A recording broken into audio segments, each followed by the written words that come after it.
আমার মাইক কি অন করা? জি, আসসালামু আলাইকুম, সবাইকে স্বাগতম জানাচ্ছি আজকে আমাদের ক্লাসে লেকচার 5, মোস্ট ইম্পর্টেন্ট টপিক।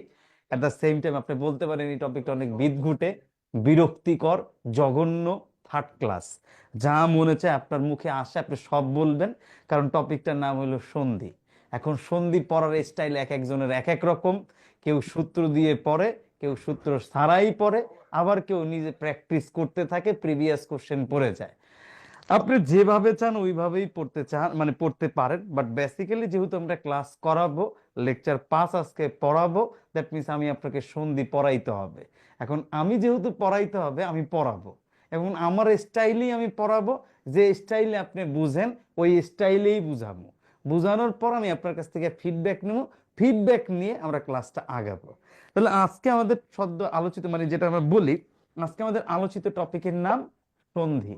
এই সন্ধি পড়াইতে গেলে আমাকে কয়েকটা জিনিস মেনটেন করতে হবে। সেটা হইলো, আমি আপনাকে আগেই বলে রাখি, এক একটা সূত্র বুঝাবো, আপনি আমার সাথে বুঝলে বলবেন বুঝছি, না বুঝলে বলবেন বুঝি নাই। আমি প্রায় 30টা সূত্র পড়াবো, এবং এই পুরো 30টা সূত্রে সন্ধি কভার হবে। এবার আমার সাথে দেখা যারা আছেন তারা একটু কথা বলেন তো, আপনারা অ্যাক্টিভ আছেন কিনা? জি স্যার। জি স্যার, আছি আলহামদুলিল্লাহ। জি স্যার, তার মানে অ্যাক্টিভ আছেন, শুনলাম। এবার রেডি, যারা আমার সাথে আছেন, আমরা কথা বলছি, আমার সাথে আপনারা একটু সায় দিয়েন। বেসিক্যালি আমি টপিক, সমাসের বাকি ক্লাসটা ছিল ছিল না? হ্যাঁ হ্যাঁ হ্যাঁ, সমাস কিছু সমাস বাকি ছিল। সমাজ কিছু বাকি ছিল মানে কি, বাদ রাখছিলাম না পড়াইছিলাম? তার তিনটা অর্ধেক বাকি। বাকি ছিল। ও, 3টা বাকি ছিল। বলুন তো জি কি কি স্যার। বাদ ছিল, বলেন কি কি বাদ ছিল। স্যার বহুব্রীহি।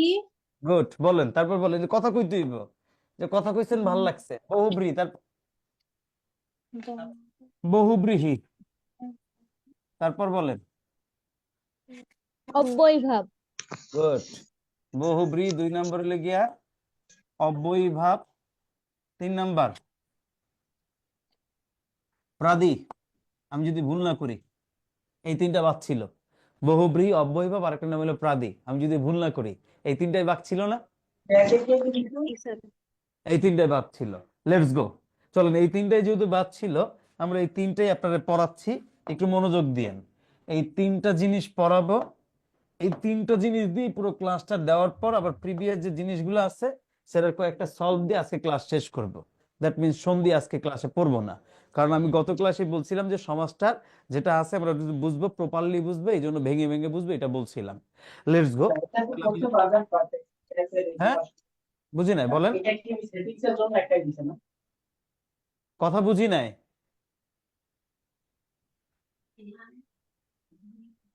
আমার সাথে যে কথা বলছেন একটু বলেন, আমি আপনার কথা বুঝি নাই। স্যার উনি বোধহয় আছে কারোর সাথে মেবি। আচ্ছা রেডি, চলেন। আমি একটু সমাজটার নাম লিখলাম ভাই, অব্যয়ীভাব। দেখেন তো এই লাল কালি নেব না সাদা কালি নেব, দেখেন তো ভাই। সাদা নেন। সাদা, আচ্ছা চলুন আমরা সাদা নিলাম। এই সাদা নিলাম, অব্যয়ীভাব সমাস। আমি একটা সংজ্ঞা লিখি, পূর্বপদ ও পরপদ কোনটিকেই না বুঝিয়ে, কি লিখি দেখেন, না বুঝিয়ে তৃতীয় পদকে বোঝালে তা, আমি একটু সংজ্ঞাটা যেহেতু লিখবো বড় করেই লিখি, বহুব্রীহি সমাস। ভাই আমি কথা কি লিখছি একটু খেয়াল করেন তো ভাই। লিখছি পূর্বপদ ও পরপদ কোন পদকে না বুঝিয়ে তৃতীয় পদকে বোঝালে তা বহুব্রীহি সমাস। আমি যে কথাটা লিখছি আপনারা কি আমার সাথে কথাটা দেখতে পাইতেছেন কিনা দেখেন তো ভাই। জি স্যার, হেডলাইন। আচ্ছা, স্যার হেডলাইন তো অব্যয়ভাব। আচ্ছা ঠিক আছে ভাই, হেডলাইন চেঞ্জ করে দিতেছি, হেডলাইন হবে বহু। চলেন, এই যদি হয় হেডলাইন, এটা আপনার স্ক্রিনশট নিতে পারেন। যদি স্ক্রিনশট না নেন আমি আপনাকে এটা দিয়ে দিব, আমি নিজেই রাখতেছি। বিষয়টা বুঝবেন, এই পূর্বপদ ও পরপদ কোনোটিকেই না বুঝিয়ে তৃতীয় পদকে বোঝালে তা বহুব্রীহি সমাস হবে। আমার সাথে সবাই মনোযোগ দিবেন। আমি বহুব্রীহি, অব্যয়ীভাব, প্রাদি এই তিনটা সমাস পড়ানোর পরে আমি আপনাদের পুরো সমাজটার যে আপনার সমস্ত পদ দেখা ব্যাস বাক্য কেমনে নির্ণয় করতে হয় এটাও শিখামো। At the same time previous যে ব্যাংকের কোশ্চেন আসছে সমাজ থেকে সেই কোশ্চেন আলোচনা করব। আজকের ক্লাসে আমি সন্ধি নিয়ে কিছু আলোচনা করব না। আমি বুঝাতে পারছি ভাই? ক্লিয়ার? ওকে, ফাইন। তাহলে এই পূর্বপদ ও পরপদ কোনোটিকেই না বুঝিয়ে তৃতীয় পদকে বুঝালে সেটা হবে বহুব্রীহি সমাস। বেসিক্যালি এই বহুব্রীহি সমাস আমরা যেটা পাই সেটা হলো 8 প্রকার। তাহলে আপনাকে যদি কোশ্চেন করে যে ভাই বহুব্রীহি সমাস কয় প্রকার, তাহলে আপনার উত্তর হবে ভাই বহুব্রীহি সমাস 8 প্রকার। এই 8 প্রকার বহুব্রীহি সমাস আমরা যদি একটু ধরে ধরে পড়ি তাহলে কি আসে একটু খেয়াল করেন। 8 প্রকার বহুব্রীহি সমাস ধরে ধরে পড়লে 1 নম্বরে আপনি যেটা পাবেন ভাই, এটাকে আমরা বলি সমানাধিকরণ বহুব্রীহি। এই সমানাধিকরণ বহুব্রীহি জিনিসটা কি সবাই একটু মনোযোগ দিয়েন, বলেন। আচ্ছা, সমানাধিকরণ বহুব্রীহি বলতে আমরা কি বুঝি একটু খেয়াল করবেন। এই সমানাধিকরণ বহুব্রীহি সমাসের মূল বৈশিষ্ট্য পূর্বপদে একটা বিশেষণ থাকবে প্লাস এই সমাসের পরপদে আপনি একটা বিশেষ্য পাবেন। দুইটা মিলে যে সমাসটা হবে সেটাকে আমরা বলি ভাই সমানাধিকরণ বহুব্রীহি। তাহলে আমরা এই সমানাধিকরণ বহুব্রীহি, একটু বানান ভুলে খেলেছি, সমানাধিকরণ, এই সমানাধিকরণ বহুব্রীহি পাইলাম কেমনে ভাই? পূর্বপদে একটা থাকবে বিশেষণ, পরপদে থাকবে একটা বিশেষ্য। এবং এই বহুব্রীহি সমাসের বৈশিষ্ট্যের ভিতরে আরেকটা জিনিস পরে, ব্যাস বাক্যে আপনি একটা অব্যয় পাবেন, অব্যয়টার নাম হলো যার। এই যার অব্যয়টা সমানাধিকরণ বহুব্রীহি বলেন বা বহুব্রীহি সমাস যা বলেন, প্রত্যেকটা বহুব্রীহি সমাসের ব্যাস বাক্যে যার অব্যয়টা আপনি পাবেন। সকল এখন বহুব্রীহি পাওয়া যাবে। হ্যাঁ, যার মানে যার অব্যয়টা বহুব্রীহি সমাসে থাকে। এবার আসেন একটা এক্সাম্পল যদি আমি বলি, আমি লিখলাম এখানে হত হয়েছে শ্রীজার। হত হয়েছে শ্রীজার ইকুয়াল টু আমরা যেটা পাই তাকে আমরা বলি কি ভাই? হতশ্রী। একটু সবাই খেয়াল করেন তো ভাই, বলছি পূর্বপদে থাকবে একটা বিশেষণ, বিশেষ্য। সবাই কারা কথা বলছেন ভাই? একটু মাইকটা মিউট করে বলেন। নাজমুল শাহাদাত ভাই, আপনি একটু শাহাদাত ভাই একটু খেয়াল করেন। আজকে আমাদের এখানে অনেকগুলো কাজ কাম হচ্ছে, আমাদের এখানে আরো একটা ক্লাসরুম বানাচ্ছে, সেটারই আওয়াজ হচ্ছে বাইরে। এরপর যদি আপনারা আওয়াজ করেন তাহলে আমার জন্য আরো কষ্ট হয়ে যাবে। একটু মনোযোগ দিয়ে একটু খেয়াল করি। রেডি? কি বললাম দেখেন, পূর্বপদে বলছি বিশেষণ, পরপদে বলছি বিশেষ্য। একটু খেয়াল করেন, হত এই শব্দটা দ্বারা আমরা বলি কি খারাপ বুঝায়। হত শব্দটার অর্থ হলো কি ভাই? খারাপ। সবাই আমরা একটা জিনিস খেয়াল করব, যে পদ বিশেষ্য সর্বনাম ক্রিয়া, কি বলছি ভাই? বিশেষ্য সর্বনাম ক্রিয়ার দোষ, গুণ, অবস্থা, সংখ্যা, পরিমাণ এই জিনিসগুলা বোঝায় তাকে আমরা বলি বিশেষণ। দেখেন এই হত দ্বারা একটা খারাপ একটা অবস্থা বা সিচুয়েশনকে বোঝাচ্ছে, দ্যাট ইজ এটা একটা বিশেষণ। আবার পরে দেখেন শ্রী, এটা দ্বারা চেহারা বোঝাচ্ছে, অবয়বকে বোঝাচ্ছে, এটা একটা বিশেষ্য।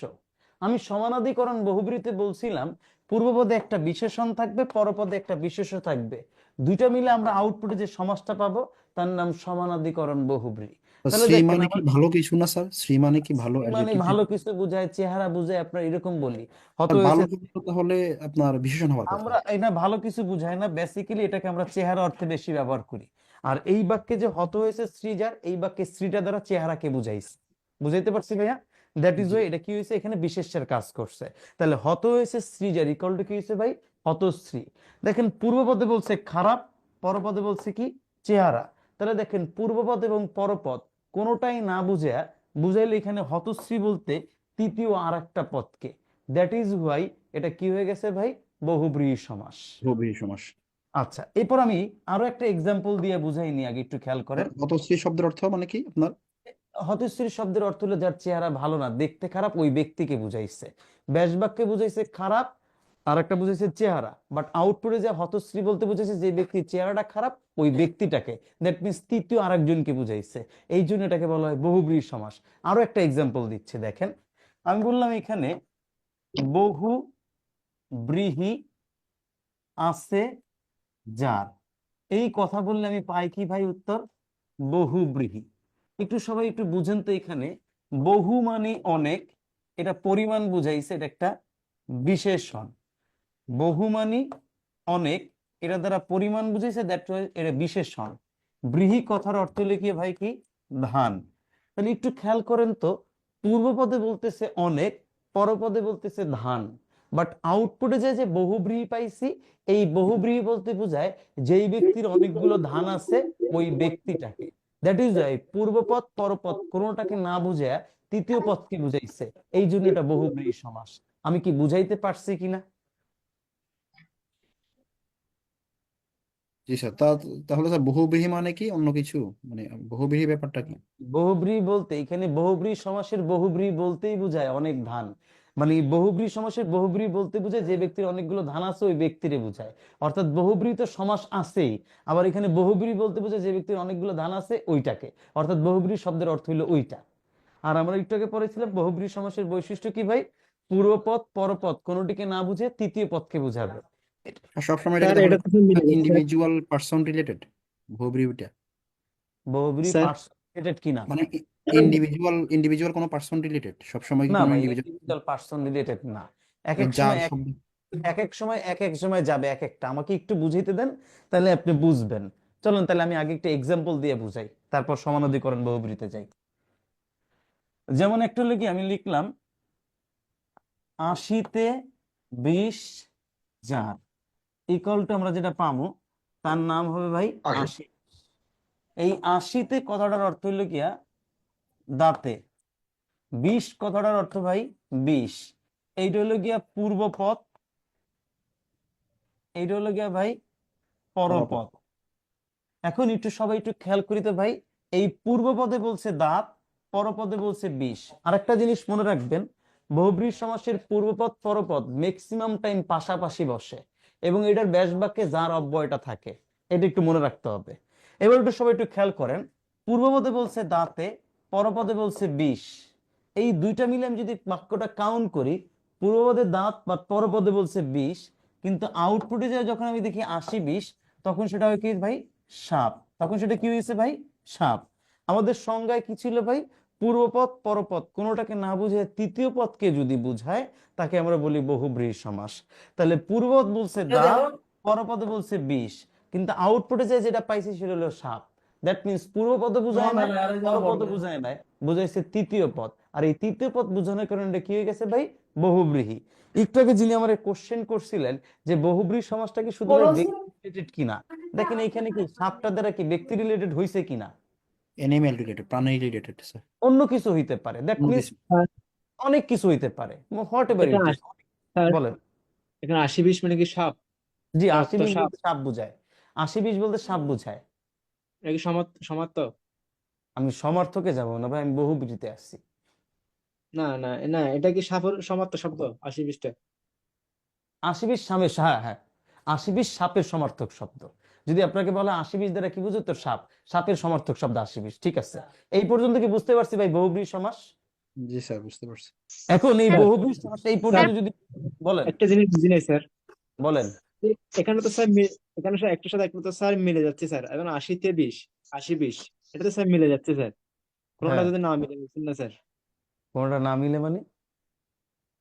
মানে পূর্বপদ এবং পরপদ কোনটা মিলবে না, মিলবেই এরকম তো না না, স্যার? এটা কেমনে মিললো আমার একটু বুঝান তো ভাই। 80-তে 20 যার ইকুয়াল টু 80-20, 80-তে বলতে বুঝাইছে দাঁত, 20 বলতে বুঝাইছে 20, পূর্বপদে বলছে দাঁত, পরপদে বলছে 20। এটা মিললো কেমনে? আউটপুটে পাইছে 80-20, 80-20 বলতে তো আমি দাঁতে 20 বুঝি না, 80-20 বলতে আমি সাপ বুঝি, তাহলে মিললো কেমনে ভাই? না মিললেই তো বহুব্রীহি হয়। সেটাই স্যার, কুকুরের দাঁতেও তো বিষ থাকে, মানুষের দাঁতেও তো বিষ থাকে। হ্যাঁ, না মিললেই তো বহুব্রীহি হবে, মিললে তো বহুব্রীহি হবে না, মিললে অন্য কিছু হবে। কারণ পূর্বপদ পরপদের সাথে কখনোই বহুব্রীহি সমাসের আউটপুটে যেটা পাবেন সেটা মিলবে না। আর এই না মিলবে দেখি তো এটা বহুব্রীহি সমাস। বুঝাইতে পারছি নি ভাই? জি জি স্যার। যিনি কোশ্চেন করছিলেন, জি স্যার। জি বুঝতে পারছেন? আচ্ছা, যদি বুঝতে পারেন এইবার আমি প্রকারভেদ পড়াই। এবার 1 নম্বরে পড়াইছিলাম কি ভাই? 1 নম্বর দিয়ে পড়াইছিলাম সমানাধিকরণ বহুব্রীহি। এইবার বুঝবেন, খেয়াল করেন। এই সমানাধিকরণ বহুব্রীহি 1 নম্বর দিয়ে বুঝাইছিলাম। কি বলছিলাম ভাই? পূর্বপদে থাকবে বিশেষণ, পরপদে থাকবে বিশেষ্য। শিষ্য। এই দুইটা মিলে যে বহুব্রী পাবো তার নাম হবে সমানাধিকরণ বহুব্রী।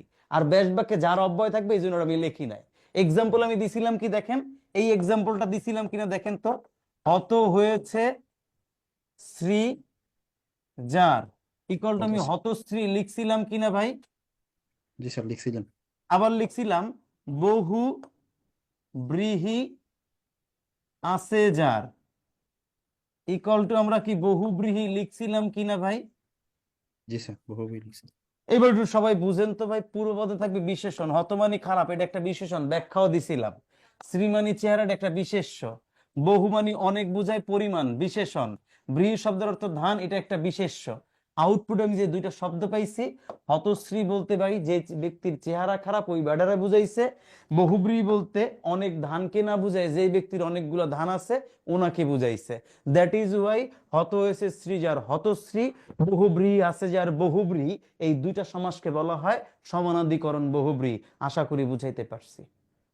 জি স্যার। জি জি থ্যাংক স্যার। ইউ। এবার যদি সমানাধিকরণ বুঝেন তাহলে এইবার যেটা বুঝবেন 2 নাম্বার, এর নাম ব্যাধিকরণ বহুব্রীহি। এই ব্যাধিকরণ বহুব্রীহি জিনিসটা কি সবাই একটু খেয়াল করবেন। ব্যাধিকরণ বহুব্রীহি একটু আগে বললাম সমানাধিকরণ বহুব্রীহি, একটা বিশেষণ ছিল একটা বিশেষ্য ছিল, বাট মজার বিষয় হলো গিয়া ব্যাধিকরণ বহুব্রীহিতে কোনো বিশেষণ থাকতে পারবে না। ব্যাধিকরণ বহুব্রীহিতে বিশেষণ বাদে অন্য পদের সমাস হইতে পারে, দুইটাই বিশেষ্য হইবার পারে, দুইটা অন্য কোনো পদ হইতে পারে, বাট কখনো বিশেষণ হইতে পারবে না। যদি বিশেষণ না হয় সেটা হলো ব্যাধিকরণ বহুব্রীহি। এক্সাম্পল কি, একটু আগে আমরা যেটা পড়ছিলাম দেখেন, এইটাই যদি বুঝাই 80-তে 20 jar ইকুয়াল টু কি হবে ভাই?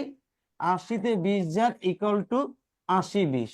সবাই একটু এখানে বুঝি, 80-তে কথার অর্থ লই গিয়া দাঁতে, 20 কথাটার অর্থ কি ভাই?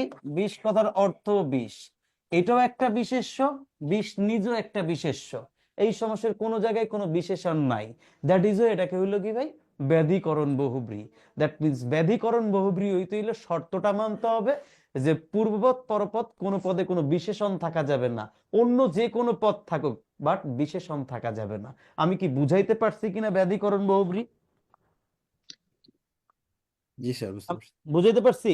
জি যদি স্যার বুঝতে পারছি। ব্যাধিকরণ বহুব্রীহি বুঝে থাকেন তাহলে 3 নাম্বারটার নাম আপনি যেটা পাবেন, আমি এটার কি আরেকটা এক্সাম্পল দিব ব্যাধিকরণ জি স্যার। বহুব্রীহি? স্যার চলেন জি আরেকটা স্যার, দেন। এক্সাম্পল দিই। বললাম বিনা পানিতে জার ইকুয়াল টু কি ভাই?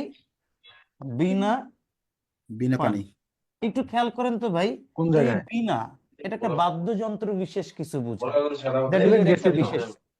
পানি এটা বলতে এই যে আমাদের হাত আছে না ভাই, হাতকে বোঝায়, এটাও একটা বিশেষের কাজ করছে। সিলেট গেছে তো, নতুন কোথাও না। আমানুল্লাহ ভাই। ভেরি গুড, ওই আপনি কোন, আমিও করতে গেছি কোনার জন্য কোন।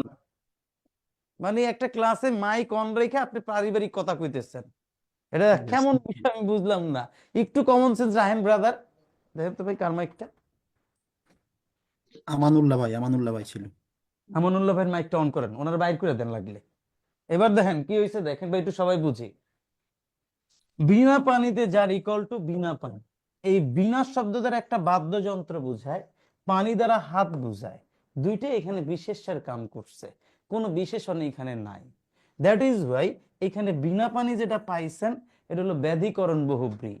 এখন এই বিনা দ্বারা বাদ্যযন্ত্র এটাও বিশেষ্যের কাম করছে, পানি দ্বারা হাতকে বুঝেছে এটাও বিশেষ্যের কাজ করছে, বাট এখানে বিনা পানি বলতে দেবী দুর্গার যে হাতে যে বাদ্যযন্ত্রের বা কিছু থাকতে পারে ওইটা বুঝাইছে। দ্যাট ইজ এটা কি হয়ে গেছে ভাই? ব্যাধিকরণ বহুব্রীহি। আশাবাদী আরো কিছু ব্যাধিকরণ বহুব্রীহি আপনার বইয়ের ভিতরে স্যার, এক্সাম্পল বলেন। সমানাধিকরণেও তো 80-তে 20 যার এই উদাহরণটা দিছিলেন না, না ওইখানে না না না না না আপা, আমি ওই জায়গায় এই উদাহরণটা দেই নাই আপনাকে বোঝানোর জন্য, আমি ওই এক্সাম্পলটা দিয়ে আপনাকে বুঝাইছিলাম। সমানাধিকরণ বহুব্রীহিতে একজন প্রশ্ন করছিলেন যে সবসময় ব্যক্তিকেই বুঝায় কিনা, আমি বলছি না ব্যক্তিকে বুঝায় না, ওই জন্য এই এক্সাম্পলটা দিচ্ছি। বাট এই 80-তে 20 যার এটা হলো ব্যাধিকরণ বহুব্রীহি, বোঝানোর জন্য আমি ওইখানে ব্যাখ্যাটা দিছিলাম। আমি মনে হয় বুঝাইতে পারছি। কেন তোমার আমি বলছি বিকালে পড়তে বললে, আমি এই সময় পড়াইছি তোমার পড়াইতেছি আপন লাইনের ভাই কি বিরুদ্ধে। বলতেছে? আপনারা কি যিনি করতেছেন ক্লাসে? যে কোথায়? আপু বাপন কোশ্চেন রয় করছিলেন সে বাপন আপু কি রয়, বুঝতে আমি পারছেন কিনা তোমার বলেন। তোমার চোখে বাপন বলেন। বাপন রয় স্যার, বাপন উনি রয় কি ভাই কথা আপনি একটু বলতেছেন? আনমিউট করেন। হয়েছে ভাই? যে আপু কোশ্চেন হয়েছে। করছেন সে আপু কি বুঝতে পারছেন কিনা? জি স্যার। জি, বুঝতে পারলে ব্যাধিকরণ সমানাধিকরণ দুইটা বুঝলাম। আমি আবার একটু রিভিশন দিই। সমানাধিকরণে একটা বিশেষণ আর একটা বিশেষ্য হয়, বাট ব্যাধিকরণে কোনো বিশেষণ থাকা যাবে না। আমি কি বুঝাইতে পারছি ভাই? জি স্যার, ক্লিয়ার? বুঝতে পারছি। যদি বুঝতে পারেন 3 নাম্বারটা ব্যতিহার বহুব্রীহি। আমি ক্লাস শেষে আপনাদের পুরো ক্লাসের যে জিনিসটা আছে এটা নিয়ে আমি আবার আলোচনা করব, কোনো টেনশন নাই, আপনি একটু খেয়াল করেন। তাহলে ব্যতিহার বহুব্রীহি এই কথাটা যদি আমি পাই তাহলে জিনিসটা কি আছে একটু খেয়াল করেন। এই ব্যতিহার বহুব্রীহি আপনার বই আপনি একটা এক্সাম্পল পাবেন যে ক্রিয়ার পারস্পরিক অর্থে, ক্রিয়ার পারস্পরিক অর্থে যে বহুব্রীহি সমাসটা হয় তাকে আমরা ব্যতিহার বহুব্রীহি বলি। এবং আরো কিছু কথা পাবেন যে সমস্ত পদে যে শব্দটা পাবেন তার প্রথম অংশে স্বরে আ থাকবে এবং পরের অংশে রস্যি থাকবে। এইরকম যদি হয় তাকে ব্যতিহার বহুব্রীহি বলে। আপনি এটি কিছু বুঝেন নাই কথা, বাট আমি যদি এক্সাম্পল দিই আপনি ভালো বুঝবেন। যেমন আমি যদি বলি, দেখেন এখানে আমরা বললাম হাতে হাতে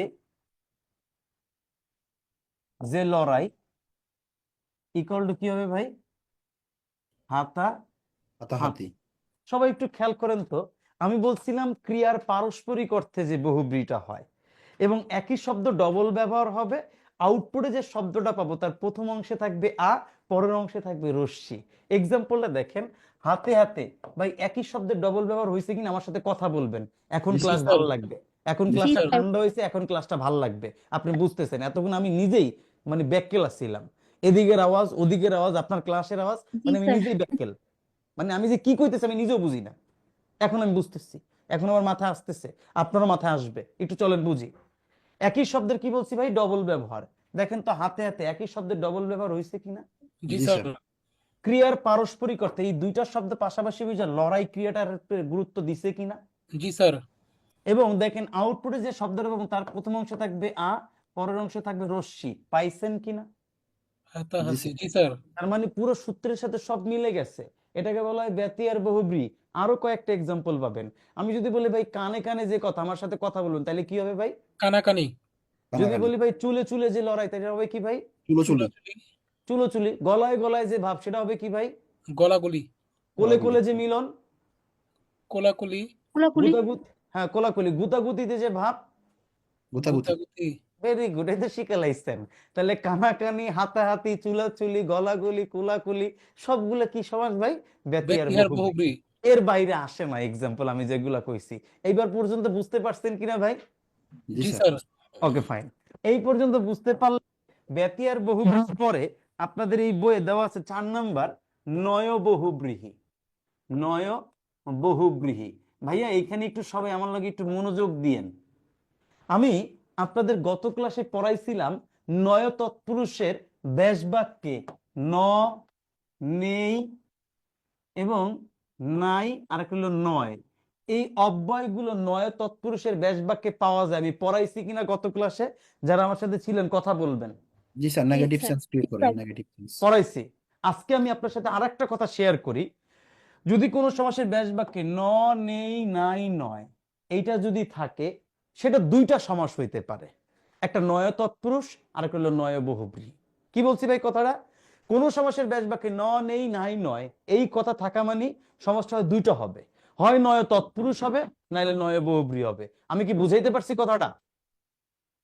বুঝাইতে পারছি? জি স্যার। এক্সাম্পল দেখেন, আমি যদি বলি ভাই নেই হায়া, একটু সবাই একটু বুঝি, ইকুয়াল টু এটা হয় ভাই বেহায়া। এট দ্য সেম টাইম আমি একটু বিহাইয়ার ঠিক করে লিখি, নেই হায়া ইকুয়াল টু ভাই কি লিখলাম, নেই হায়া ইকুয়াল টু বেহায়া। একইভাবে আমি এখানে লিখলাম, একটু খেয়াল করেন, নেই হায়া, নেই হায়া যার, এই কথা যদি লিখি এই কথাটার অর্থ কি ভাই? বেহায়া। আবার একটা লিখতেছি দেখেন, হায়ার অভাব, এই কথা যদি লিখি ইকুয়াল টু এটা দ্বারাও কি বুঝায় ভাইয়া? বেহায়া। সবাই আমার সাথে একটু খেয়াল করেন, আমি বলছি কোন সমাসের ব্যাস বাক্যে ন, নেই, নাই, নয়, এই চারটা অব্যয় যদি কোন সমাসের ব্যাস বাক্যে পাই, হয় সেটা নয় তৎপুরুষ, নাহলে নয় বহুব্রীহি। প্রথম বাক্যে নেই হায়া ইকুয়াল টু লিখছি বেহায়া, পরের বাক্য লিখছি নেই হায়া যার ইকুয়াল টু বেহায়া। এখন আপনার মনে প্রশ্ন জাগছে, ভাই আমি কেমনে বুঝবো নয় তৎপুরুষ নয় বহুব্রী? এক্সাম্পলটা দেখেন, নয় বহুব্রী সমাসের ব্যাস বাক্যে যার অব্যয় থাকবে, বাট নয় তৎপুরুষের ব্যাস বাক্যে যার অব্যয়টা থাকবে না। আমি কি বুঝাইতে পারছি কিনা ভাই? জি স্যার। একইভাবে একইভাবে কোন বাক্যে যদি অভাব অর্থ বোঝায়, কোন বাক্যে যদি অভাব অর্থ বোঝায়, সেটাকে আমরা বলি অব্যয়ীভাব সমাস। তাহলে দেখেন এই এক বেহায়া সমাস নয় তৎপুরুষ, নয় বহুব্রী, আবার অব্যয়ীভাব। কেমনে পড়লাম? নেই হায়া ব্যাস বাক্যে যার নাই, দ্যাট ইজ ওটা নয় তৎপুরুষ। নেই হায়া যার ব্যাস বাক্যে যার অব্যয়টা আছে, দ্যাট ইজ ওটা নয় বহুব্রীহি। আবার বললাম হায়ার অভাব, অভাব অর্থ বুঝাইলে সেটা অব্যয়ীভাব হয়। বাট আপনার প্রশ্ন এখন মনে যাচ্ছে, ভাই আমি পরীক্ষা আসলে উত্তরটা কি করব? আসেন, ধরেন বেহায়া আপনাকে পরীক্ষায় কোশ্চেন দিয়ে বলছে এটা কোন সমাস, আপনার উত্তর হবে কোনটা ভাইয়া? এ বি সি ডি চারটা অপশন পড়বেন, তার ভিতরে প্রথম অপশন যেটা থাকবে সেটা হবে আপনার উত্তর। তাহলে আপনাকে যদি বলা হয় বেহায়া কোন সমাস, অপশন এতে যদি থাকে তৎপুরুষ, তাহলে আপনার উত্তর হবে তৎপুরুষ। অপশন এতে যদি থাকে অব্যয়ীভাব, তাহলে আপনার উত্তর হবে অব্যয়ীভাব। অপশন এতে যদি থাকে বহুব্রী, তাহলে উত্তর হবে কি ভাই? বহুব্রী। আমি কি বুঝাইতে পারছি কিনা জি স্যার। সবাই? জি স্যার, বুঝতে পারছি।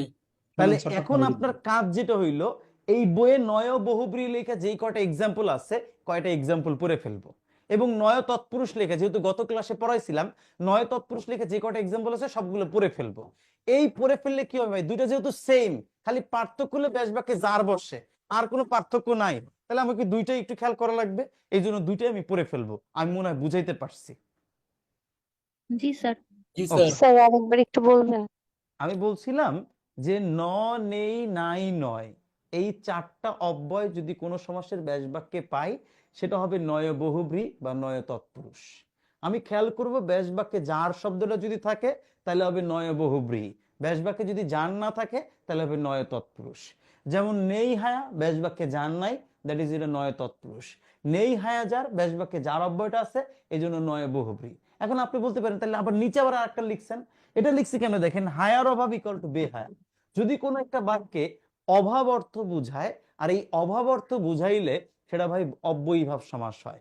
পরীক্ষায় যদি বেহায়া সমাস থেকে পরীক্ষায় কোশ্চেন আসে যে বেহায়া কোন সমাস, আমি দেখবো অপশন এতে কি আছে।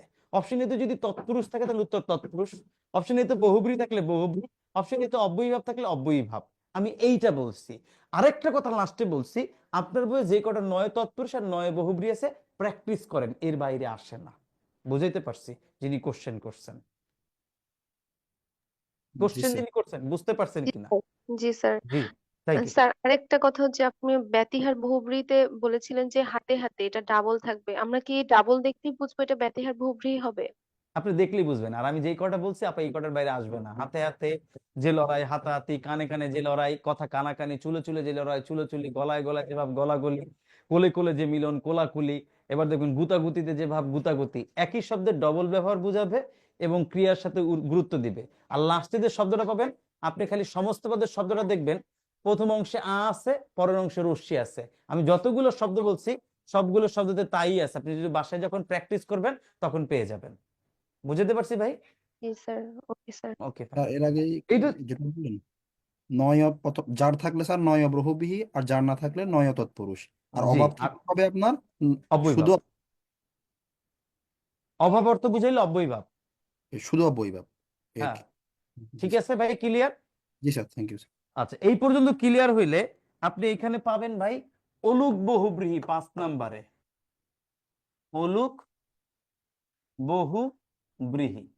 ভাই এই অলুক বহুব্রী কথাটার অর্থ হইল যে বহুব্রী সমাজ থেকে বিভক্তি লোপ পায় না, তাকে বলা হয় অলুক বহুব্রীহি। আপনাকে আমি আরেকটা জিনিস শিখাই দিই, অলুক কথাটার অর্থই বিভক্তি লোপ পায় না। আর এইরকম বিভক্তি লোপ পায় না সমাস আছে তিনটা, একটা হইলো অলুক দ্বন্দ্ব, একটা হইলো অলুক তৎপুরুষ, একটা হইলো অলুক বহুব্রী।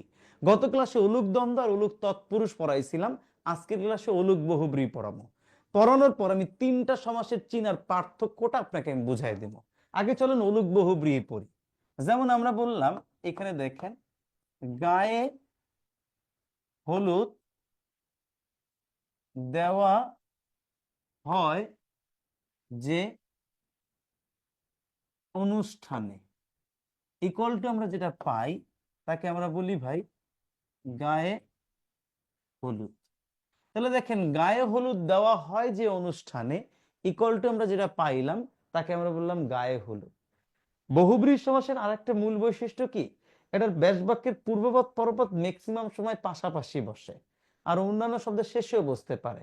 যেমন এই গায়ে হলুদ দেওয়া হয় যে অনুষ্ঠানে, দেখেন গায়ে আর হলুদ, এটা পূর্বপদ এটা পরপদ, এই দুইটা বসছে পাশাপাশি, মাঝখানের অংশটা বসছে শেষে। বাট এই মাঝখানের অংশটাই দেখবেন আউটপুটে যে লোপ পাইছে, দ্যাট ইজ এটা কি হয়েছে ভাই, মধ্যপদলোপী বহুব্রীহি সমাস। আবার এই মধ্যপদলোপী বহুব্রীহি সমাসের সাথে আপনি আপনি মধ্যপদলোপী, সরি ভুল বলছি, আমি একটু ভুল বলে ফেলছি, একটু ভুল বলছি বলতে কি আমি একটু মধ্যপদলোপীটা পড়াই ফেলছি, বাট আমি লিখছি ভাই এখানে অলুক, লোক বাট আমি বহুব্রীহি। হ্যাঁ আমি লিখছি অলুক বহুব্রীহি, বাট আমি পড়াই ফেলছি মধ্যপদলোপী, এক্সট্রিমলি সরি। মাথায় পাগড়ি যার, ইকুয়াল টু কি হবে ভাইয়া, মাথায় হ্যাঁ পাগড়ি। পাগড়ি। একটু খেয়াল করেন তো ভাই, মাথায় পাগড়ি যার মাথায় পাগড়ি, এই যে মাথায়, এখানে দেখেন একটা অন্তঃস্থ বিভক্তি আছে, যেটা আমরা পড়ছিলাম এই অন্তঃস্থ তয়কারে তে, এটাকে বলা হয় সপ্তমী বিভক্তি। দেখেন তো আমি আউটপুটের দিকে যদি তাকাই, মাথায় শব্দে ওই সপ্তমী বিভক্তিটা কি আছে না বাদ গেছে? আছে। আছে। আর অলুক বহুব্রীহি কথাটার অর্থই হইলো এইটা, যে সমাসের ব্যাস বাক্যে বিভক্তি থাকবে সেই লোপ পাবে না। বিভক্তিটা সমস্ত পদেও থাকবে, লোপ পাবে না, সেটার নামই কি ভাই, অলুক বহুব্রীহি। আমি কি বুঝাইতে পারছি? জি স্যার। জি স্যার। এখন আপনার মনে প্রশ্ন জাগছে, ভাইয়া অলুক দ্বন্দ্ব বইলেও তো একটা আছে যেখান থেকে বিভক্তি লোপ পায় না, আমি চিনবো কেমনে অলুক দ্বন্দ্ব? অলুক তৎপুরুষ বইলেও তো একটা কথা আছে, আমি চিনবো কেমনে এটা অলুক তৎপুরুষ? এই প্রশ্ন আপনার মনে জাগছে, চলেন আমরা পড়াই। আমি আরেকটা বাক্য লিখলাম, দেখেন ঘোড়ার ডিম, ইকুয়াল টু আমি যেটা লিখছি ঘোড়ার ডিম। আরেকটা লিখলাম দুধে ও ভাতে, ইকুয়াল টু আমি যেটা পাইলাম আমি লিখলাম দুধে ভাতে। সবাই একটু আমার সাথে একটু খেয়াল করেন তো ভাই, এই যে দুধে ও ভাতে দুইটা পদ, দেখেন এইখানে একটা বিভক্তি আছে, এইখানে একটা বিভক্তি আছে, এবং এই বিভক্তি দুইটা এইখানেও আছে। তাহলে দুইটা পদেই যেহেতু বিভক্তি আছে, বিভক্তি লোপ পায় নাই, এটাকে আমরা বলি অলুক দ্বন্দ্ব। আর অলুক দ্বন্দ্ব সমাসের মূল বৈশিষ্ট্য হইলো গিয়া এর পূর্বপদ পরপদ দুইটা জায়গায় বিভক্তি থাকবে। দেখেন তো দুইটা জায়গায় বিভক্তি আছে কিনা? জি স্যার আছে। আছে। তাহলে আপনি বিভক্তি বুঝলাম, লোপ পায় নাই। হ্যাঁ যেখানে দুইটা জায়গায় বিভক্তি থাকবে, দুইটা জায়গায় বিভক্তি লোপ পাবে না, তার নাম হলো অলুক দ্বন্দ্ব। এই তিনটা জি স্যার। মানে সরি অলুক দ্বন্দ্ব, এই তিনটার ভিতরে অলুক দ্বন্দ্বটা চেনা খুব সহজ, কারণ এটা দুইটা জায়গায় বিভক্তি থাকে। পেঁচটা লাগে কোন জায়গায়, দেখেন এই অলুক বহুব্রীহিতে বিভক্তি আছে মাথায় একটা জায়গায়, আবার ঘোড়ার ডিম ইকুয়াল টু ঘোড়ার ডিম এইখানে আছে র, এই অলুক তৎপুরুষও বিভক্তি থাকে একটা জায়গায়। এখন আপনি চিনবেন না যে এখানে যায় যে এটা কি অলুক তৎপুরুষ নাকি অলুক বহুব্রীহি, চিনার উপায়টা কি? অলুক তৎপুরুষে ব্যাস বাক্যে যেটা বলবে সমস্ত পদে সেইটাই হয়, দ্যাট মিনস ব্যাস বাক্যে যেই অর্থে তৈরি হয়েছে সমস্ত পদ ওই অর্থই বুঝায়। ঘোড়ার ডিম ব্যাস বাক্যে পাইছি, যেটা দ্বারা কিছুই বুঝায় না, আউটপুটে যে ঘোড়ার ডিম পাইছি এটা দ্বারাও কিছুই বুঝায় না, দ্যাট মিনস এইখানে যে অর্থে আছে ওইখানেও সেই অর্থেই ব্যবহার করা হয়েছে, এটার নাম হলো অলুক তৎপুরুষ। এট দ্য স্যার এটা সেম কি টাইম কপি দেখেন, পেস্ট? হ্যাঁ copy paste, one kind of copy paste. কলের গান ঘোড়ার ডিম, কলে সাটা, এটা কপি পেস্ট। দ্যাট মিনস অলুক তৎপুরুষ ব্যাস বাক্যে যে অর্থ বুঝাবে এটা সমস্ত পদে সেই অর্থই বুঝাবে। বাট অলুক বহুব্রীহিতে কি হয় দেখেন, মাথায় পাগড়ি যার, ইকুয়াল টু লিখছি মাথায় পাগড়ি, এই মাথায় এটা হলো পূর্বপদ, এটা দ্বারা মাথা বুঝাইছে, পরপদ পাগড়ি দ্বারা পাগড়ি বুঝাইছে। তাহলে মাথায় পাগড়ি মানে কি, মাথা এবং পাগড়ি, ব্যাস বাক্যে বুঝাইছে মাথার পাগড়ি। কিন্তু মাথায় পাগড়ি বলতে বেসিক্যালি কিন্তু আমরা মাথায় পাগড়ি বলতে মাথায় পাগড়ি এটা বুঝি না। বলেন তো আমরা বিয়ে বাড়িতে গেলে যদি কারো মাথায় পাগড়ি থাকে তাহলে আমরা কি বলি, জামাই বলি না? জামাই স্যার। তাহলে কি জামাইরে বুঝাইছে না? জি। বুঝাইছে কি আরেকটারে? তাহলে আমাকে মনে রাখতে হবে তিনটা চিনার পদ্ধতি কি। অলুক দ্বন্দ্বে দুইটা জায়গায় বিভক্তি থাকবে, অলুক দ্বন্দ্ব। অলুক বহুব্রী কি ভাই ব্যাস বাক্যে বলবে একটা, সমস্ত পদে বুঝাবে আর একটা। অলুক তৎপুরুষ কি ভাই ব্যাস বাক্যে যেটা বলবে সমস্ত পদে ওইটাই বুঝাবে, তার নাম অলুক তৎপুরুষ। আমি কি বুঝাইতে পারছি কিনা? জি জি স্যার। স্যার, বুঝতে পারছি। জি, যদি বুঝাইতে পারি তার মানে আমরা পরেরটায় যেতে পারি। 6 নম্বরে যেটা আছে তার নাম কি আছে আপনার এখানে? আচ্ছা স্যার, দ্বন্দ্ব মধ্যপদ। সমাসের স্যার দুই বিভক্তির মাঝখানে কি সবসময় একটা হাইপেন থাকে? হ্যাঁ থাকে থাকে ভাই, থাকে। মধ্যপদলোপী বহু ব্রীহি সমাস। ভাই এই মধ্যপদলোপী বহুব্রী মানে কি ভাই? ব্যাস বাক্যের মাঝখানের অংশ লোপ পাবে। এখন আপনার মনে প্রশ্ন জাগছে, ভাই আমি তো আর একটা জায়গায় মধ্যপদলোপী কর্মধারায় পড়ছিলাম, আর আপনি এখন পড়াইতেছেন মধ্যপদলোপী বহুব্রী, পার্থক্যটা কই? চলেন পার্থক্য বাইর করতেছি, আগে একটু বুঝাইনি। মধ্যপদলোপী বহুব্রী দিকে যদি সবাই দিকে একটু তাকান, তাহলে আমরা লিখলাম সোনার মতো উজ্জ্বল মুখ ইকুয়াল টু আমি লিখলাম সোনা মুখ। এখন এইখানে একটু সবাই একটু খেয়াল করি, এই যে সোনার মতো উজ্জ্বল মুখ ইকুয়াল টু কি লিখলাম ভাই? সোনা মুখ। দেখেন এখানে ব্যাস বাক্যের এই যে মতো উজ্জ্বল যে অংশটা, এই অংশটা কি হয়েছে ভাই? আউটপুটে যায় লোপ পাইছে। তার মানে মধ্যপদলোপী বহুব্রী মানে কি? যে সমাসের ব্যাস বাক্যের মাঝখানের অংশটা লোপ পাবে তাকে আমরা বলি মধ্যপদলোপী বহুব্রী। এটার মাঝখানের অংশ লোপ পাইছে, দ্যাট ইজ এটা মধ্যপদলোপী বহুব্রী। এখন আপনার মনে প্রশ্ন জাগছে, ভাই মধ্যপদলোপী বহুব্রী আর মধ্যপদলোপী কর্মধারায় চেনার উপায়টা কি? তাহলে চলেন আমরা একটা এক্সাম্পল লিখি। যেমন আমরা এখানে লিখলাম সিংহ,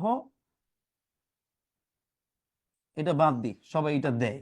আমরা লিখলাম দুধ মিশ্রিত ভাত ইকুয়াল টু কি লিখলাম রে ভাই? দুধ দুধ ভাত। ভাত। সবাই একটু এখানে বুঝেন তো ভাই, এইখানেও কি মিশ্রিত অংশটা বাদ গেছে না? বাদ গেছে জি কিনা? স্যার। জি তাহলে স্যার, বাদ যা যেটা পাইছি এটা মধ্যপদলোপী কর্মধারায় হইলো। এখন আপনার মনে প্রশ্ন, এটা মধ্যপদলোপী কর্মধারায় দিচ্ছেন, মধ্যপদলোপী বহুব্রী দিলেন না কেন? কি লিগে হইলো না? তাহলে চলেন বুঝি।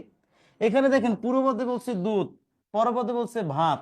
দেখুন তো এই দুধ ভাত বলতে আপনি আর আমি রেশনাল চিন্তায় কি বুঝি? দুধ দ্বারা ভাত যে মাখা, ওই ভাতটা দিয়ে বুঝি কিনা? জি স্যার। তার মানে ব্যাস বাক্যে যা বলছে সমস্ত পদ্ধতি তাই বুঝাচ্ছে, তাই বুঝাচ্ছে কিনা? জি স্যার। কিন্তু এখানে দেখেন সোনার মতো উজ্জ্বল মুখ ইকুয়াল টু সোনা মুখ, এটা পূর্বপদ হইল সোনা আর পরপদে বলছে মুখ। কিন্তু আউটপুটে যে যে সোনা মুখ পাইছি, এই সোনা মুখ বলতে পাই কি সোনা দ্বারা মুড়িত মুখ, এটা বুঝায় নাই। যে ব্যক্তির চেহারাটা সুন্দর ওই ব্যক্তিকে বুঝাইছে। দ্যাট মিনস আরেকটা জিনিসকে বুঝাইছে। দ্যাট ইজ এটা বহুব্রী। একটা মধ্যপদলোপী বহুব্রী আর একটা হলো মধ্যপদলোপী কর্মধারায়। বোঝার সুবিধা কি ভাই? মধ্যপদলোপী কর্মধারায় ব্যাস বাক্যে যা বলবে সমস্ত পদে তাই হবে, কিন্তু মধ্যপদলোপী বহুব্রীতে ব্যাস বাক্যে যা বলবে সমস্ত পদে বুঝাবে আরেকটা। মনে হয় বুঝাইতে পারছি? জি স্যার। যদি বুঝাইতে পারি, তারপরেরটা আপনার এখানে আছে কি দেখেন, প্রত্যয়ান্ত বহুব্রীহি। প্রত্যয়ান্ত বহুব্রীহি, এই প্রত্যয়ান্ত বহুব্রীহি মানে কি ভাই? একটা মজার বিষয় খালি মনে রাখতে হবে, সমস্ত পদে আপনি খালি খেয়াল করবেন স্বরে অ, ও, এ, এই তিনটা প্রত্যয় যদি কোনো সমাসের সমস্ত পদে আপনি পান সেটাকে বলা হয় প্রত্যয়ান্ত বহুব্রীহি। এক্সাম্পল কি ভাই? আমরা এরকম লিখি, আমরা মোটামুটি স্বরে অ কি লিখছি? প্রত্যয়ান্ত বহু, স্বরে আ হবে এটা। আমরা যদি লিখি এখানে দুই দিকে টান যার ইকুয়াল টু কি হবে ভাই? দেখেন তো দোটানা। কি লিখছি, দুই দিকে টান যার ইকুয়াল টু কি হয়েছে ভাই? দোটানা। দোটানা। দেখেন তো এই দোটানার শব্দের লাস্টে কি আ পাইছেন কিনা? জি স্যার, আবু বিভক্তি আছে। জি আচ্ছা স্যার। আবার দেখেন এরকম পাই, এক ঘরে বসবাস যার। আমরা বলি কি ভাই? এক ঘরে। এই এক ঘরের শব্দ দেখেন তো এ প্রত্যয়টা পাইছেন কিনা? জি স্যার। আবার আমি যদি জি এখানে স্যার। না লিখলাম, আমি যদি লিখি ভাই ঘরমুখ, এই ঘরমুখ শব্দ বললে কি এখানে দেখেন তো ভাই মুখতে ও পাইছেন কিনা? জি জি স্যার। স্যার। তার মানে সবকিছু কি স্যার। এখানে মিলছে কিনা? জি স্যার। তাহলে এটা বলা হয় প্রত্যয়ন্ত বহুব্রী। কি বহুব্রী? প্রত্যয়ন্ত বহুব্রী। প্রত্যয়ান্ত বহুব্রীহি। আশা করি এর বাইরে আসে না, যে এক্সাম্পল দিছি এর বাইরেও আসে না। লাস্টে 8 নাম্বারটা দেখেন, সংখ্যাবাচক বহুব্রীহি। সংখ্যাবাচক বহুব্রীহি জিনিসটা কি রে ভাই, একটু খেয়াল করেন। এটার মূল বিশেষ বা বৈশিষ্ট্য হলো গিয়া সমস্ত মধ্যে একটা সংখ্যার ধারণা দিবে, বাট আউটপুটে যে বুঝাবে আর একটা।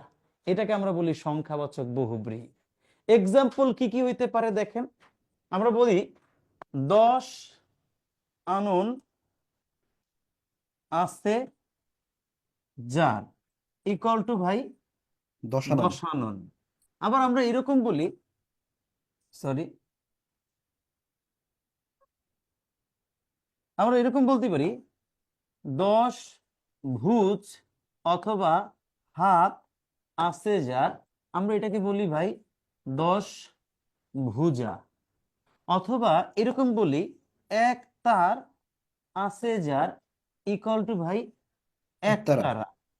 আবার এরকম বলতে পারি ভাই 3 তার আছে যার ইকুয়াল টু ভাই সেতার। সেতার। তারা। এই যে শব্দগুলা পাইলাম একটু দেখেন তো, 10 আনন আছে যার 10 আনন। পূর্বপদে বলছে 10 সংখ্যা, পরপদে বলছে আনন মাথা। বাট 10 আনন বলতে বুঝাই কি, রাবণকে। মাথাও বুঝাই নাই, হাত মানে ইয়েও বুঝাই নাই, সংখ্যা বুঝাই নাই। 10 আনন বলতে আমি রাবণকে বুঝাইছি। তাহলে আরেকটা পদকে বুঝাইলাম, প্রত্যেকটাই 10 ভুজ বা হাত আছে যার। এখানে পূর্বপদে বলছে 10 সংখ্যা, ভুজ বা হাত বলতে হচ্ছে হাত, বাট 10 ভুজা বলতে দেবী দুর্গাকে বুঝাইছে। এটা 10 ভুজাও হইতে পারে, এটা 10 হাতিও হইতে পারে, দেবী দুর্গার নাম। আবার আপনি আরো পাবেন 4 চাল আছে যার ইকুয়াল টু চৌচালা। এই 4 চাল আছে যার চৌচালা বলতে যে ঘরের চারদিকে চাল বিশিষ্ট সেটাকে বলা হয় চৌচালা। আপনার মনে প্রশ্ন জাগতে পারে, ভাই এগুলা সংখ্যাবাচক বহুব্রীহি আমি বুঝলাম, কিন্তু আমারে একটা জিনিস কন্ত ভাই, দ্বিগু সমাসের সাথে তো সংখ্যাবাচক বহুব্রীহির পার্থক্য আমি পাইতেছি না, আমাকে এইটা কেমনে বুঝাইবেন? চলেন, পার্থক্য একটা আছে। এটার পার্থক্য কি জানেন? সংখ্যাবাচক বহুব্রীহিতে ব্যাস বাক্যে যা বলে সমস্ত পদে বুঝায় আর একটা, বাট দ্বিগু সমাসের ব্যাস বাক্যে যা বুঝায় সমস্ত পদে তাই বুঝায়। এক্সাম্পল কি, চলেন আমি বুঝাই। একটা এখানে একটু লেখা নেই, সংখ্যাবাচক শব্দ প্লাস সমাহার ইকুয়াল টু ভাই দ্বিগু। কেমনে পাবো একটু খেয়াল করেন। আর ব্যাস বাক্যে যা বলবে তাই বুঝাবে। আমি লিখলাম, এটাই বুঝাই, 7 দিনের সমাহার ইকুয়াল টু কি হয় ভাই, ইকুয়াল টু হয় ভাই সপ্তাহ। সপ্তাহ। সবাই একটু বুঝেন তো ভাই, ব্যাস বাক্যে 7 একটা সংখ্যাবাচক শব্দের কথা উল্লেখ আছে, সমাহার কথার উল্লেখ আছে, আউটপুটে পেয়েছি সপ্তাহ, এটা একটা বিশেষ্য, 7 দিনের নাম বুঝাইছে। আমাকে একটা জিনিস বলেন তো, ব্যাস বাক্যে কি 7 দিনের কথা বলছে কিনা? জি স্যার। সপ্তাহতে কি 7 দিন বুঝি কিনা? জি স্যার। তাহলে ব্যাস বাক্যে যা বলছে সমস্ত পদে কি তাই বুঝাইছে না? জি স্যার, একই জিনিস। দ্যাট ইজ হোয়াই এটা হলো ভাই দ্বিগু সমাস। এরকম আবারও পাবেন, নবরত্নের সমাহার নবরত্ন, শতাব্দের সমাহার শতাব্দী, এই সব জিনিসগুলো আপনি পড়বেন। 3টি ফলের সমাহার ত্রিফলা, 3টি ভুজের সমাহার ত্রিভুজ, 4টি অঙ্গের সমাহার চতুরঙ্গ, 5 ছেলের সমাহার পশুরি, এগুলো সব দ্বিগু সমাস। তা আশা করি সংখ্যাবাচক বহুব্রীহি আর দ্বিগু সমাসের পার্থক্যটা বুঝতে পারছেন কিনা একটু বলেন তো। জি স্যার, স্যার বুঝতে পারছি। বলেন। সমাহার থাকলে কি স্যার দ্বিগু স্যার? এটা হ্যাঁ, ফিক্সড। সমার থাকলে দ্বিগু, এটা ফিক্সড। সমার থাকলে এটা দ্বিগু হবে, এটা ফিক্সড, এটা নিয়ে কোনো ডাউট নাই। এবং সেটা স্যার বুঝাইতে বিশেষ পারছি কিনা? বিরল। গত বুঝাইতে ক্লাসে। পারছি কিনা? জি স্যার। এবার আপনাদের বইয়ে একটা সমাস পাবেন, বহুব্রীহি লেখা লিখছে 9 নাম্বার, সহার্থক বহুব্রীহি। এটা ভাই সহার্থক বহুব্রীহি তেমন কিছু নাই, যেই কটা আছে বাক্য ওই কটা পড়ে ফেলবেন। বান্ধবের সহিত বর্তমান সবান্ধব, স্ত্রীর সহিত বর্তমান সস্ত্রীক, অর্থের সাথে বর্তমান সার্থক, বাকের সাথে বর্তমান সবাক, পরিবারের সহিত বর্তমান সপরিবার, বিনয়ের সঙ্গে বর্তমান সবিনয়। এই শব্দগুলো স্বাভাবিক যেগুলো সেটা পড়বেন, কোনো সূত্র টুত্র দিয়ে পড়ার দরকার নাই। আরেকটা লেখা আছে নিপাতনের সিদ্ধ বহুব্রীহি। এই নিপাতনের সিদ্ধ বহুব্রীহি মানে এইটার কোনো নিয়ম নাই, এটা নিয়মের বাইরে। যেটা নিয়ম নাই, নিয়মের বাইরে, তাকে আমরা বলি নিপাতনের সিদ্ধ বহুব্রীহি। আর এই নিপাতনের সিদ্ধ বহুব্রীহি যেটা আছে এটা মুখস্থ করতে হবে, ঠাড়া মুখস্থ। যেমন এখানে লেখছে জীবিত থেকে মৃত জীবনামৃত, অন্তর্গত অপজার অন্তরীপ, দুই দিকে অপজার দ্বীপ, নরাকারের পশু যে নরপশু, পণ্ডিত হয়ে যে মূর্খ, পণ্ডিত মূর্খ, এটাকে বলা হয় নিপাতনে সিদ্ধ বহুব্রীহি। এটার কোনো নিয়ম নাই, এটা নিয়ম ছাড়াই পড়তে হয়। আমি মনে হয় বহুব্রীহি সমাস এই পর্যন্ত পড়াইলাম, টোটাল 10 প্রকার। বাট আপনার পরীক্ষায় যদি আসে বহুব্রীহি সমাস কয় প্রকার, উত্তর হবে 8 প্রকার। পুরো জিনিসটা আমি একটু সামারি দিই, আপনি একটু খেয়াল করেন। আমি বলছি পূর্বপদ পরপদ কোনোটাকে না বুঝিয়ে তৃতীয় পদকে বুঝাইলে তাকে বলা হয় বহুব্রীহি সমাস। আমি একটা এক্সাম্পল দিছিলাম, 80-তে 20 যার ইকুয়াল টু 80-20। 80-তে মানে দাঁত, 20 মানে বিষ। পূর্বপদে বুঝাইছে দাঁত, পরপদে বলছে বিষ, বাট 80-20 বলতে বুঝাইছে সাপকে। দ্যাট মিনস এটা বহুব্রীহি সমাস। এরপর আমরা এই বহুব্রীহি সমাসের প্রকারভেদ পড়তে যে প্রথমে বলছিলাম সমানাধিকরণ বহুব্রীহি। পূর্বপদে থাকবে বিশেষণ, পরপদে থাকবে বিশেষ্য, দুইটা মিলে যেটা হবে। ব্যাধিকরণ বহুব্রীহি বলছিলাম কোনো বিশেষণ থাকতে পারবে না, অন্য যে কোনো পদ থাকবে। 3 নম্বর বলছিলাম ব্যতিয়ার বহুব্রীহি, ক্রিয়ার পারস্পরিক অর্থে যে বহুব্রীহি সমাস হয়, সমস্ত পদের প্রথম শব্দটা থাকলে আ হয়, পরেরটা রস্যি হয়, ব্যতিয়ার বহুব্রীহি। 4 নম্বরটা আমরা পড়াইছিলাম ভাই নয় বহুব্রীহি। তারপরে 5 নম্বর পড়েছিলাম অলোক বহুব্রীহি, 5 নম্বরের পর 6 নম্বর পড়েছি মধ্যপদবী, 7 নম্বর প্রত্যয়ন্ত, 8 নম্বর পড়েছি সংখ্যাবাচক। আর বাকি দুইটা আপনাদের পড়া দিচ্ছি। এবার আমরা বলেন তো ভাই বহুব্রীহি সমাস নিয়ে আপনাদের কারো কোনো প্রশ্ন আছে কিনা? স্যার প্রত্যয়ন্ত বহুব্রীহিটা কি একটু বলবেন? প্রত্যয়ন্ত বহুব্রীহিটা একটু। প্রত্যন্ত বহুব্রীহি বলছিলাম ভাই 3টা জিনিস বলছিলাম ভাই, একটা স্বরে আ, একটা এ, আর একটা হলো ও। আমি এরকম শব্দ পড়াইছিলাম দোটানা, ঘরমুখ, একদিকে মানে এক চোখা, আরো পড়াইছিলাম এক ঘরে। দেখেন দোটানা শব্দে আছে আ, এক ঘরেতে আছে এ, ঘরমুখতে আছে ও, আবার আবার চিন পাবেন এক চোখা, এই শব্দে আছে আ। এই যে দেখেন প্রত্যেকটা সমস্ত পদে যখন স্বরে আ, এ, ও এই জিনিসগুলো পাবেন সেটা হবে প্রত্যয়ন্ত বহুব্রীহি। তাহলে আপনাকে মনে রাখতে হবে দোটানা, এক চোখা, এক ঘরে, ঘরমুখ, এই 4টা-5টা সমাস থেকেই প্রত্যয়ন্ত বহুব্রীহি আসে, এর বাইরে আসে না। বুঝাইতে পারছি কিনা ভাই? জি স্যার, বুঝতে পারছি। Thank you sir. যদি বুঝাইতে পারি প্রত্যয়ন্ত বহুব্রীহি নিয়ে, তাহলে আমাদের এখন যেটা আছে আমরা পড়বো এখন অব্যয়ীভাব। অব্যয়ীভাব সমাসটা আমরা একটু পড়ি। অব্যয়ীভাব সংজ্ঞাটা কি ভাই? ব্যাস বাক্যে অব্যয় থাকে। একটি অব্যয় থাকবে, এটা একটা। 2 নম্বর অব্যয়ের অর্থ প্রাধান্য পায়। সমস্ত পদের কি বলছেন ভাই? সেটা অব্যয়ের অর্থ প্রাধান্য পায়, এরকম একটা ছিল। হ্যাঁ, সমস্ত পদের প্রথমেই, সমস্ত পদের,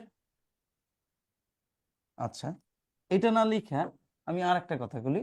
ব্যাস বাক্যে একটু অব্যয় থাকবে, এখানে একটু লিখি, এবং পূর্বপদের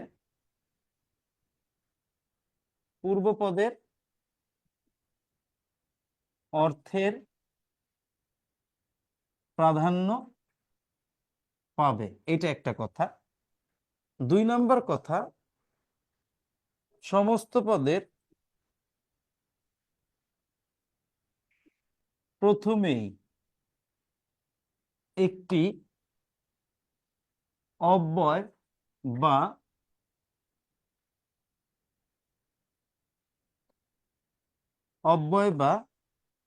উপসর্গ থাকবে। এই হলো আমাদের মোটামুটি একটা সূত্রের একটা বিষয়, সবাই একটু বুঝি। বললাম ব্যাস বাক্যে একটি অব্যয় থাকবে এবং পূর্বপদের অর্থের প্রাধান্য পাবে। এবার বলছি দেখেন সমস্ত পদের প্রথমেই একটি অব্যয় বা উপসর্গ থাকবে, এই লাইনটা লিখছি আমরা। তারপরে 3 নম্বর লাইনটা লিখবো এখানে, যেটা আমি একটু কাইটা দিয়ে 3 নম্বর লাইনটা উপরে লিখি। অভাব অর্থে আমি যদি বলি এখানে, অভাব অর্থে একটা খেয়াল করব, অভাব অর্থে অব্যয়ীভাব সমাস হয়। একটা জিনিস আমরা এই পর্যন্ত লিখলাম, আমার সাথে একটা জিনিস আপনারা একটু খেয়াল করেন, স্ক্রিনশট পাবেন। বাট আমার সাথে একটু বলেন তো ভাই যারা আছেন, আপনারা উপসর্গ পড়ছিলেন কিনা? জি উপসর্গ, স্যার। জি স্যার, উপসর্গগুলো পড়ছি। পড়ছেন? হ্যাঁ, উপসর্গের একটা সংজ্ঞা পড়ছিলেন। উপসর্গগুলো কিছু অব্যয়সূচক শব্দাংশ যার নিজস্ব কোনো অর্থ নাই। জি স্যার। উপসর্গগুলো কিছু অব্যয়সূচক জি স্যার। শব্দাংশ যার নিজস্ব কোনো অর্থ নাই, কিন্তু অন্য কোনো শব্দের আগে বসে অর্থ প্রকাশ করতে সহায়তা করে। তাহলে আমি আপনাকে একটা কথা কি শিওর বলতে পারি যে উপসর্গের আমি অব্যয় ধরতে পারি কিনা? জি স্যার পারি। মজার বিষয় জি হলো স্যার, পারি। এই অব্যয়ীভাব সমাসের আরেকটা মজার বিষয় হলো সমস্ত পদে যদি উপসর্গ পান, সমস্ত পদে উপসর্গ পাইলে সেটাকে আপনি অব্যয়ীভাব সমাস বলতে পারবেন শুধুমাত্র এই কয়েকটা উপসর্গ বাদে। কি ভাই? প্র, প্রতি, পরি, আর একটা হলো অনু। এই যে প্র, প্রতি, পরি, অনু, এই চারটা উপসর্গ বাদে সমস্ত পদে আর যত প্রকার উপসর্গ আপনি পাবেন, এটা যদি সমস্ত পদের প্রথমেই থাকে তাকে আপনি অব্যয়ীভাব বলতে পারবেন। কেমনে আমি একটু বলি। উপসর্গ পড়ছিলাম 3 প্রকার, বাংলা, তৎসম, বিদেশি। বাংলা উপসর্গ ছিল 21টা। কি কি ছিল ভাই? অ, অঘা, অজ, অনা, আ, আর, আন, আব, ইতি, কস, কু, নি, পাতি, বি, ভর, রাম, স, সা, সু, হা। তৎসম উপসর্গ পড়ছিলাম 20টা, প্র, পরা, অপ, সম, নি, অনু, অবি, অদি, উত, পরি, অবি, উপ, আ। বিদেশি উপসর্গের ভিতরে ফার্সি উপসর্গ 10টা, কার, দর, না, নিম, ফি, বদ, বে, বর, ব, কম। ইংরেজি উপসর্গ হলো 4টা, ফুল, হাফ, হেড, সাপ। হিন্দি অথবা উর্দু উপসর্গ হলো একটা, ওটা হলো হর। এই যে 60টা উপসর্গ আমি বললাম, এই 60টা উপসর্গ যদি কোনো শব্দের প্রথমে পান এবং পূর্বপদের অর্থের প্রকাশ করে তাহলে অব্যয়ীভাব সমাস। এই 60টা উপসর্গের ভিতরে প্র, প্রতি, পরি, অনু, এই 4টে উপসর্গ যদি কোনো জায়গায় থাকে, আপনি ওটাকে অব্যয়ীভাব সমাস আগেই বলবেন না, আগে দেখবেন পূর্বপদের অর্থ প্রকাশ করছে না পরপদের। এই 60টার ভিতরে প্র, প্রতি, পরি, অনু, এই 4টা বাদ দিলে যে বাকি 56টা উপসর্গ থাকে, এই 56টা উপসর্গ সমস্ত পদের প্রথমে যদি আপনি পান, ওটা 100% অব্যয়ীভাব হয়। বাট এই 4টা শব্দ দিয়ে যদি কোনো উপসর্গযুক্ত সমস্ত পদ পান, তখন আপনি এটার উত্তর করবেন না, আগে ভাববেন। কেন ভাববেন? প্র, প্রতি, পরি, অনু, এই 4টা উপসর্গ দিয়ে গঠিত সমাসে যদি পূর্বপদের অর্থ প্রকাশ পায় তাহলে অব্যয়ীভাব, বাট পূর্বপদের অর্থ প্রকাশ না পায় যদি পরপদের অর্থ প্রকাশ পায় তাহলে প্রাদি। আশা করি এই কথাটা বুঝাইতে পারছি। এই কথা কি জি বুঝাইতে স্যার। পারছি? পারছি জি স্যার। সবাই? বাকিরা? জি স্যার। আচ্ছা, বুঝাইতে পারলে আমি এইবার সংজ্ঞায় কি লিখছি দেখেন। ব্যাসবাক্যে একটু অব্যয় থাকবে এবং সব পূর্বপদের অর্থের প্রাধান্য পাবে, এটা একটা। সমস্ত পদের প্রথমে একটি অব্যয় বা উপসর্গ থাকবে, এটা একটা। আর অভাবার্থ অব্যয়ীভাব সমাস, এই কথা লিখছি। এই কথা লেখার পর আমি জাস্ট এইখানে একটা কয়েকটা এক্সাম্পল দিয়ে আপনি একটু দেখেন। স্যার হ্যাঁ, মাথায় ঢুকে না স্যার, মাথায় ঢুকে বুঝে না নাই? স্যার। বুঝেন না নাই? স্যার। আচ্ছা, আবার পরে বুঝাইতেছে, আগে একটা লিখে নি, প্রাদি সমাসটা লিখে নি, তারপর সব বুঝে দেবেন, একেবারে সেল সেলাই বুঝবেন ভাই। প্রাদি সমাস সংজ্ঞাটা লিখে দুইটা একসাথে বোঝাচ্ছি। প্র, প্রতি, অনু, পরি, এই উপসর্গ দিয়ে গঠিত সমাসে পরপদের অর্থের প্রাধান্য পেলে তা প্রাদি সমাস। কিন্তু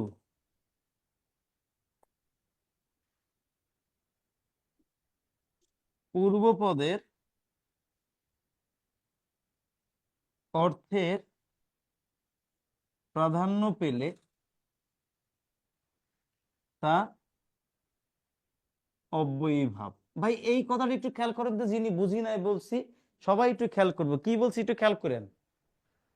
প্র, প্রতি, অনু, পরি, এই উপসর্গ দিয়ে গঠিত সমাসে পরপদের অর্থের প্রাধান্য পেলে তা প্রাদি সমাস। যিনি বুঝি নাই তিনি কি এই লাইনটা বুঝতে পারছেন? জি। যিনি বুঝি নাই বলছেন বুঝতে পারছে এই লাইনটা? জি স্যার। আবার পরে বলছি কিন্তু পূর্বপদের অর্থের প্রাধান্য পেলে সেটা কি লিখছি ভাই? অব্যয়ীভাব। এবার আসেন আগের স্লাইডে যদি যাই, কি বলছি কথাটা, আগের কথাটা বলছি সমস্ত পদের প্রথমে একটি অব্যয় বা উপসর্গ থাকবে। আমি আপনাকে বলছি যদি কোনো সমাসের সমস্ত পদে প্রথমে একটা উপসর্গ পান, ওটা 100% অব্যয়ীভাব সমাস। কি বলছি ভাই কথাটা? বলেন কথাটা একটু বলেন। উপসর্গ থাকলে, একটু শব্দের উপসর্গ সমস্ত থাকলে পদের প্রথমে উপসর্গ পেলে সেটা কি সমাস? অব্যয়ীভাব। অব্যয়ীভাব। কিন্তু খেয়াল করতে হবে কয়টা বাদে? প্র, প্রতি, পরি, অনু, এই 4টা বাদে। কেন এই 4টা বাদে? এই যে এইখানে লিখছি, প্রপতি অনুপরি এই উপসর্গ দিয়ে গঠিত সমাসে পরপদের অর্থের প্রাধান্য পেলে তা কি সমাস লিখছি ভাই? পাদি সমাস। তাহলে আমি আপনাদের একটু আগে পড়াইলাম উপসর্গ টোটাল আছে কয়টা ভাই? 60টা। এই থেকে এই 4টা বাদ দিলে বাকি থাকে কয়টা ভাই? 56টা। 56টা বাকি থাকে কিনা? জি। এই 56টা উপসর্গ যদি কোনো শব্দের প্রথমে পান সেটা হবে অব্যয়ী ভাব। আর এই 4টা যদি কোনো শব্দের সমস্ত পদের প্রথমে পান ওটাকে অব্যয়ী ভাব বলতে পারবেন না, আগে ভাবতে হবে। কেন ভাবতে হবে ভাই? এই 4টা দিয়ে গঠিত সমাসে যদি পরপদের অর্থের প্রাধান্য পায় তাহলে হবে প্রাদি, আর এই 4টা দ্বারা গঠিত সমাসে যদি পূর্বপদের অর্থে প্রাধান্য পায় তাহলে হবে অব্যয়ী ভাব। আমি মনে হয় এইবার আপনাকে কথাটা বুঝাইতে পারছি। জি স্যার। বুঝতে পারছেন কথাটা? জি স্যার। আরেকটা হইলো গিয়া, এইখানে আমি পড়াইছিলাম অভাব অর্থে কি হয় ভাই? অব্যয়ী ভাব সমাস হয়। এটা তো একটু আগে আমি আপনাকে দেখাইছি কিনা ভাই? জি। আচ্ছা, এই যদি দেখাই তাহলে এবার আসেন এক্সাম্পল মিলাই। এক্সাম্পল কি মিলাই দেখেন এখানে পাবেন। আমি যদি বলি ভাই কুলের সমীপে ইকুয়াল টু কি হবে ভাই? উপকূল। আবার এখানে যদি বলি বনের সদিশ ইকুয়াল টু কি হবে ভাই? উপবন। আমার সাথে একটু বললেন তো ভাই, পা থেকে মাথা পর্যন্ত ইকুয়াল টু কি হবে ভাই? আপাতমস্তক। আপাদমস্তক। আচ্ছা, এরপরে আমি বললাম ভাতের অভাব ইকুয়াল টু কি হাবাতে। হবে ভাই? হাবাতে। হাভাতে। এবার যদি বলি ভাই ঘরের অভাব, হা ঘরে। হা ঘরে। এবার বললাম ক্ষণে ক্ষণে প্রতিক্ষণ। ইকুয়াল টু কি হবে ভাই? প্রতিক্ষণে। আচ্ছা, তারপর আমি যদি বলি অণুতে যে তাপ, অণুতে যে তাপ ইকুয়াল টু কি হবে ভাই? অনুতাপ। অনুতাপ।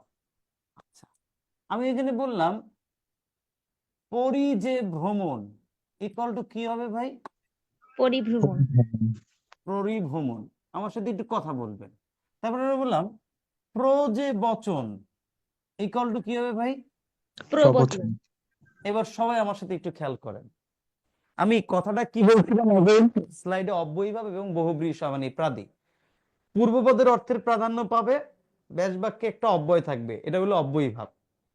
সমস্ত পদে যদি প্রথমেই কোনো উপসর্গ পাই সেটা হবে অব্যয়ী ভাব, মাত্র 4টা উপসর্গ বাদে, প্র, প্রতি, পরি আর একটা হলো অনু।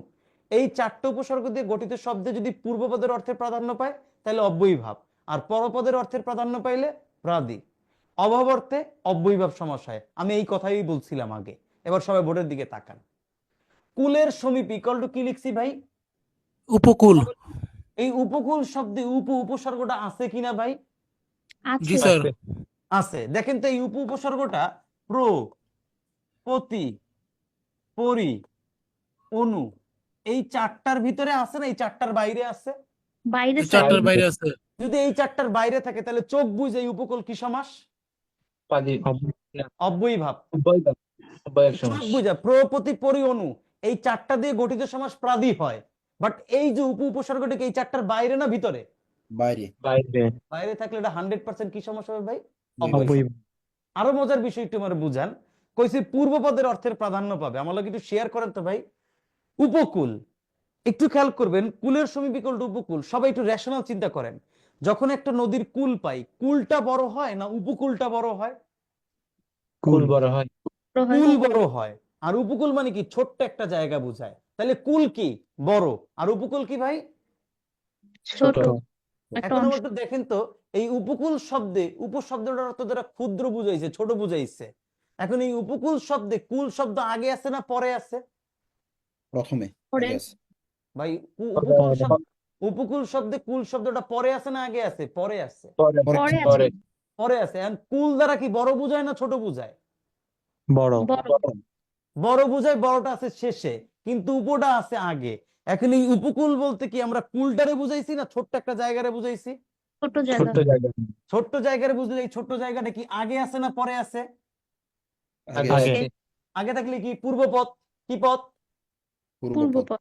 তাহলে পূর্বপদের অর্থের প্রাধান্য যদি পায় তাহলে সেটা কি সমাস হয়? অব্যয়ী ভাব। অব্যয় ভাব। অব্যয়ভাব। বুঝাইতে পারছি কিনা? যুক্তি মিলছে কিনা? জি স্যার, মিলেছে। পূর্বপদের অর্থ প্রাধান্য পাইছে অব্যয়ভাব। আবার দেখেন একটা উপসর্গ, এই উপসর্গটা প্রপতি পরি অনু এর সাথে মিল নাই, যেহেতু মিলে 100% উপসর্গ আছে, অব্যয়ভাব সমাস, এটা নিয়েও কোনো ডাউট নাই। পরেরটা দেখেন, বনের সদিশ, এখানে একটা উপসর্গ আছে, এই উপসর্গটা কি 4টে উপসর্গের ভিতরে আছে না নাই? নেই। নেই। তাহলে 100% এটা কি সমাস? অব্যয়ভাব। অব্যয়ভাব। এটা নিয়ে আর বলার কিছু আছে?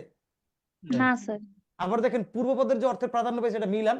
বন বড় না উপবন বড়? বন বড়। আর উপবন কি ছোট? জি স্যার। এই উপবন শব্দে কি উপরে অর্থ প্রাধান্য পাইছে না? জি স্যার। উপ আগে আছে, পূর্বপদ, এটাও মিলছে। যদি ওইভাবে চিন্তা করেন তাতেও মিলে যাচ্ছে।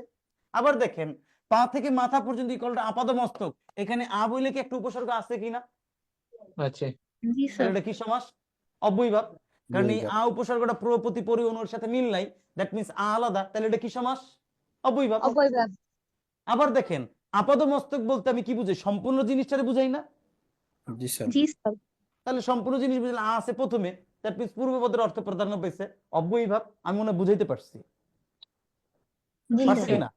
আবার দেখেন অভাব অর্থে, ভাতের অভাব, এখানে অভাব আছে কিনা? আছে। আছে। ঘরের স্যার। অভাব আছে। আবার হা বাতে হা ঘরে, এই দুটো শব্দ পড়লেও তো বুঝি অভাব অর্থ বুঝাচ্ছে। আর অভাব অর্থ বুঝাইলে কোন সমাস হয় ভাই? অব্যয়ভাব। অব্যয়ভাব। তাহলে এই নিয়ে কোনো ডাউট আছে? না স্যার। ডাউট এখন আমার রয়ে গেছে এই 4টা শব্দ নিয়ে। ক্ষণে ক্ষণে প্রতিক্ষণে, অনুতে যে তাপ অনুতাপ, পরি যে ভ্রমণ পরিভ্রমণ, প্র যে বচন প্রবচন, এই 4টা সমাস এখন কি হবে এইটা নিয়ে আমরা এখন দ্বিধাদ্বন্দ্বে পড়ে গেছি, তাই না? চলেন এই 4টা শব্দ নিয়ে এখন আমরা একটু বুঝি এই 4টা শব্দ কি সমাস হবে। তার মানে আমি আগের গুলা কেটে দিলাম, কারণ আগের গুলো আমি বুঝছি। এবার খেয়াল করেন, একটা কথা আমি আপনাদের প্রথমেই বলছিলাম, প্রপতি পরি অনু, এই 4টা শব্দ মানে উপসর্গ দিয়ে গঠিত সমাস প্রাদিও হইবার পারে, অব্যয়ীভাব হইতে পারে। তবে প্রাদি হওয়ার শর্ত কি? প্রপতি পরি অনু দ্বারা পরপদের অর্থ বুঝাবে। কোন পদের? পরপদের। পরপদের অর্থ বুঝাইলে সেটা কি সমাস? প্রাদি। প্রাক সমাস। আর পূর্বপদের অর্থ বুঝাইলে অব্যয়ভাব। অব্যয়ভাব। চলেন আমি বুঝি। অনুতে যে তাপ ইকুয়াল টু কি লিখছি ভাই? অনুতাপ। এবার আমার একটু সবাই আমার লগে কথা বলবেন। অনু কথাটার অর্থ হইলে গিয়া আপনার শুরুতে, আর তাপ কথাটার অর্থ হলো তাপ। আপনারা যদি আমি কোশ্চেন করি এই তাপটা কোথায়, আপনি উত্তর দিবেন কি ভাই? শুরুতে।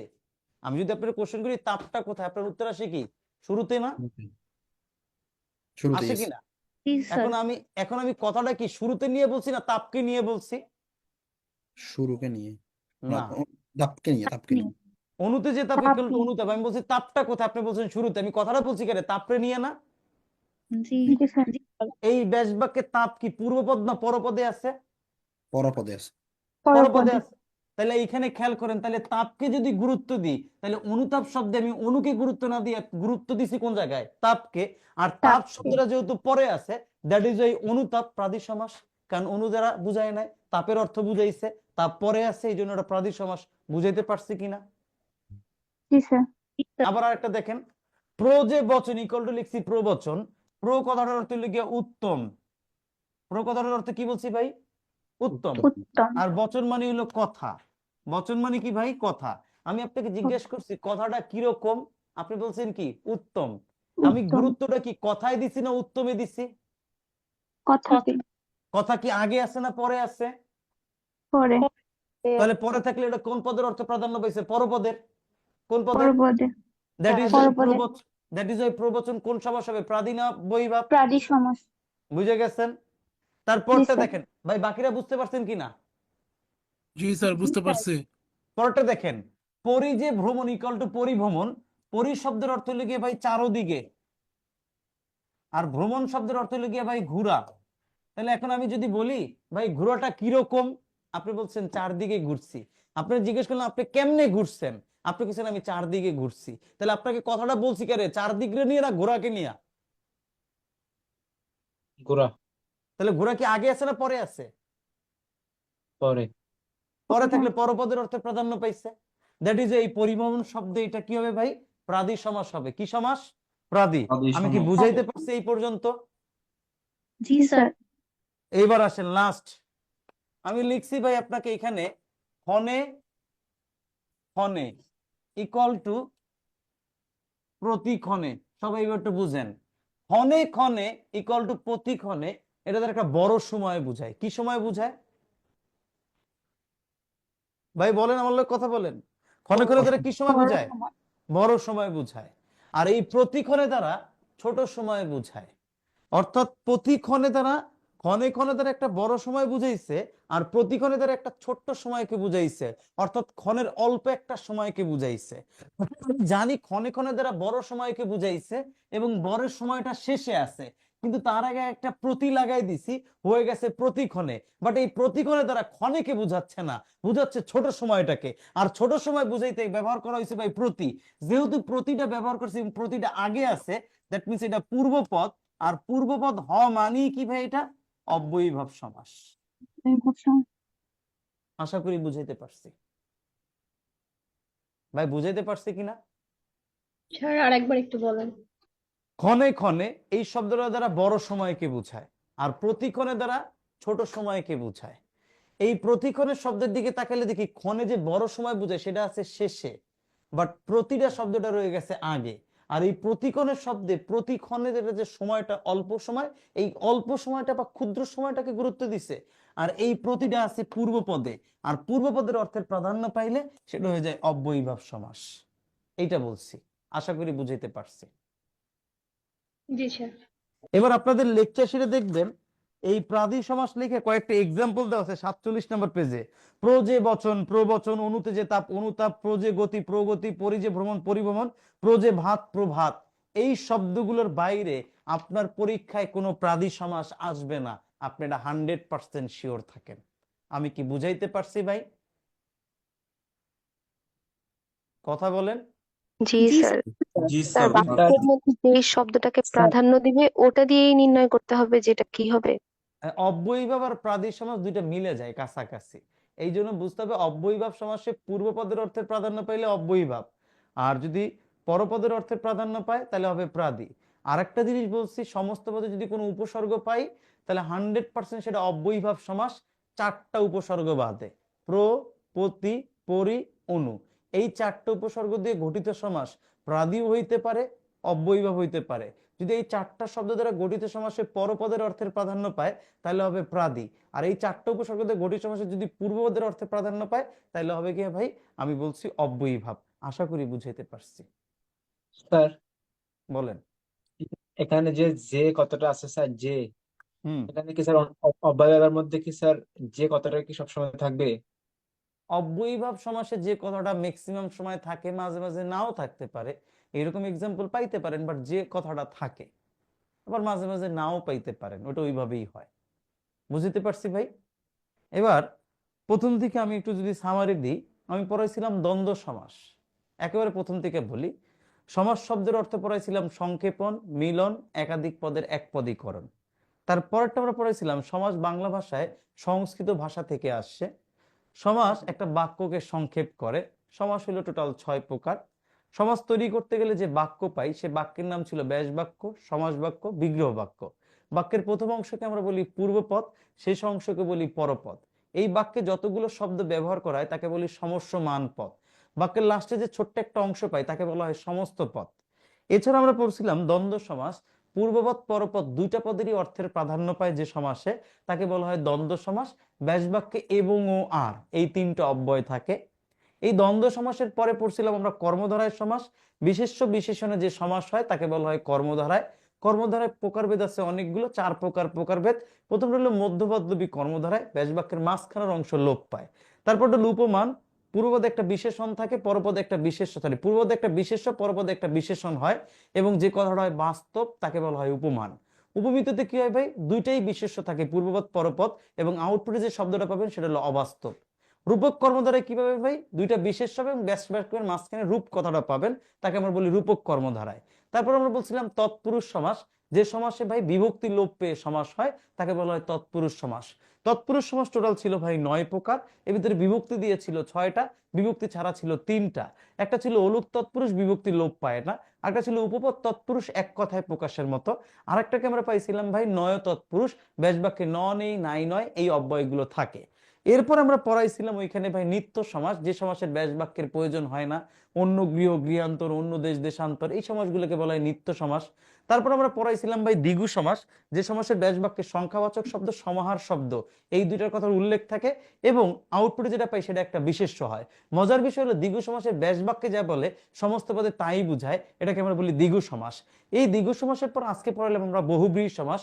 পূর্বপদ পরপদ কোনোটাকে না বুঝে তৃতীয় পদকে বুঝাইলে তাকে আমরা বলি বহুব্রীহি সমাস। এরকম 8টা প্রকারভেদ পড়লাম। তারপর আমরা বললাম অব্যয়ীভাব সমাস ভাই, ব্যাস বাক্যে একটা অব্যয় থাকবে এবং পূর্বপদের অর্থের প্রাধান্য পাবে, এটা হবে অব্যয়ীভাব সমাস। এবং অব্যয়ীভাব সমাসের ম্যাক্সিমাম সময় সমস্ত পদে আমরা একটা যেটা সেটা হবে উপসর্গ। তবে 4টে উপসর্গ নিয়ে একটু সমস্যা আছে, প্রপতি পরা, প্রপতি অনু আর একটা পরি, এই 4টে উপসর্গ থাকলে আমরা অব্যয়ীভাব দিব না। আমরা দেখবো এটা দ্বারা পূর্বপদের অর্থ প্রকাশ পাইলে অব্যয়ীভাব, পরপদের অর্থ প্রকাশ পাইলে প্রাদি। এছাড়া আমরা আরো একটা জিনিস বলছিলাম ভাই, এখানে দেখেন মোটামুটি যেটা পাইছি যে অভাব অর্থে আমরা বলি অব্যয়ীভাব সমাস, আর প্রাদি সমাস পড়তে যে আমরা লাস্টে বলছিলাম প্রপতি পরি অনু, এই 4টে উপসর্গ দিয়ে যদি কোনো উপসর্গ ঘটে তাকে বলা হয় প্রাদি। এবং আমাদের এই বইয়ে যে কটা এক্সাম্পল আছে এর বাইরে আসবে না। আমি এই পর্যন্ত যদি পড়ি, এই পর্যন্ত আপনাদের আমি পড়াইছি। আপনাদের এই পর্যন্ত নিয়ে কারো কোনো প্রবলেম আছে কিনা বলেন, আমি একটু বলি। তারপর আমি একটু সমস্ত পদ দেখে কিভাবে সমাস চিনা যায় সেটা পড়াবো। বলেন। স্যার এই এইটা তো স্যার দ্বিগু দ্বিগু সমাস তো আলাদাভাবে দেওয়া নেই স্যার। দ্বিগু সমাসটা ভালোভাবে দেওয়া আছে, আমি একটু বলি কোন জায়গায় দেওয়া আছে, তাহলে আপনি পাবেন। দেখেন একটা কর্মধারায় সমাসের ভিতরে একটা জায়গায় লেখা আছে আপনার দ্বিগু কর্মধারায়, পৃষ্ঠার নাম্বার হলো 43 পৃষ্ঠার একেবারে 5 নাম্বারটা দ্বিগু কর্মধারায় বলে একটা কথা লেখা আছে। ওই দ্বিগু কর্মধারায় সমাসটাই বেসিক্যালি দ্বিগু সমাস। নতুন বইতে কর্মধারায় সমাস, দ্বিগু সমাস বলে কোনো সমাস ছিল না, নতুন বইতে দ্বিগু সমাসটাকে কর্মধারায় আন্ডারে নিয়ে গেছিল। দ্যাট ইজ এখানে দ্বিগু কর্মধারায় বলে যেটা পাইছেন ওইটাই দ্বিগু সমাস। ওটা তো পাইনি স্যার, বইতে তো মিলতেছে না মেবি। আপনি কত বললেন? 43 স্যার, 43 পেজ। 43 পেজে জি 5 স্যার, নাম্বার পেয়েছি দ্বিগু স্যার। কর্মধারায় পাওয়ার কথা, দ্বিগু কর্মধারায়। জি স্যার, পাইছি, হ্যাঁ, সমাহার সমষ্টি। হ্যাঁ, ওই দ্বিগু কর্মধারায় যেটা আছে ওইটাই ভাই দ্বিগু সমাস। এই পর্যন্ত বুঝাইতে পারছি কিনা ভাই? জি স্যার, থ্যাংক ইউ। ক্লিয়ার? সমাজটি মোটামুটি একটা জিনিস ক্লিয়ার হইছে। এবার আর একটা জিনিস হলো সমস্ত পদ দিকে সমাস কেমনে চিনবেন। সবাই আমার বোর্ডের দিকে তাকান, আমার লগে একটু শেয়ার করেন তো ভাই। দ্বন্দ্ব সমাস, এই যে দ্বন্দ্ব সমাস যেটা পাইছি, এই দ্বন্দ্ব সমাস কি পদ প্রধান সমাস ভাই একটু কোন তো ভাই? উভয় পদ। উভয় পদ। এবার আরেকটা লগে ভাই বহুব্রীহি, বহুব্রীহি কোন সমাস ভাই? একটু আগেই পড়ছি, তৃতীয় পদ প্রধান। কি পদ প্রধান? তৃতীয় পদ। একটু আগে একটা পড়লাম ভাই অব্যয়ীভাব, এই অব্যয়ীভাব সমাস হলে গিয়ে ভাই পূর্ব পদ প্রধান। এবার আমার সাথে একটু কথা বলি, একটু খেয়াল করি সবাই, আমার সাথে একটু বলবেন, কথা বলবেন। আগে আমার সাথে বলেন কারা কারা আছেন।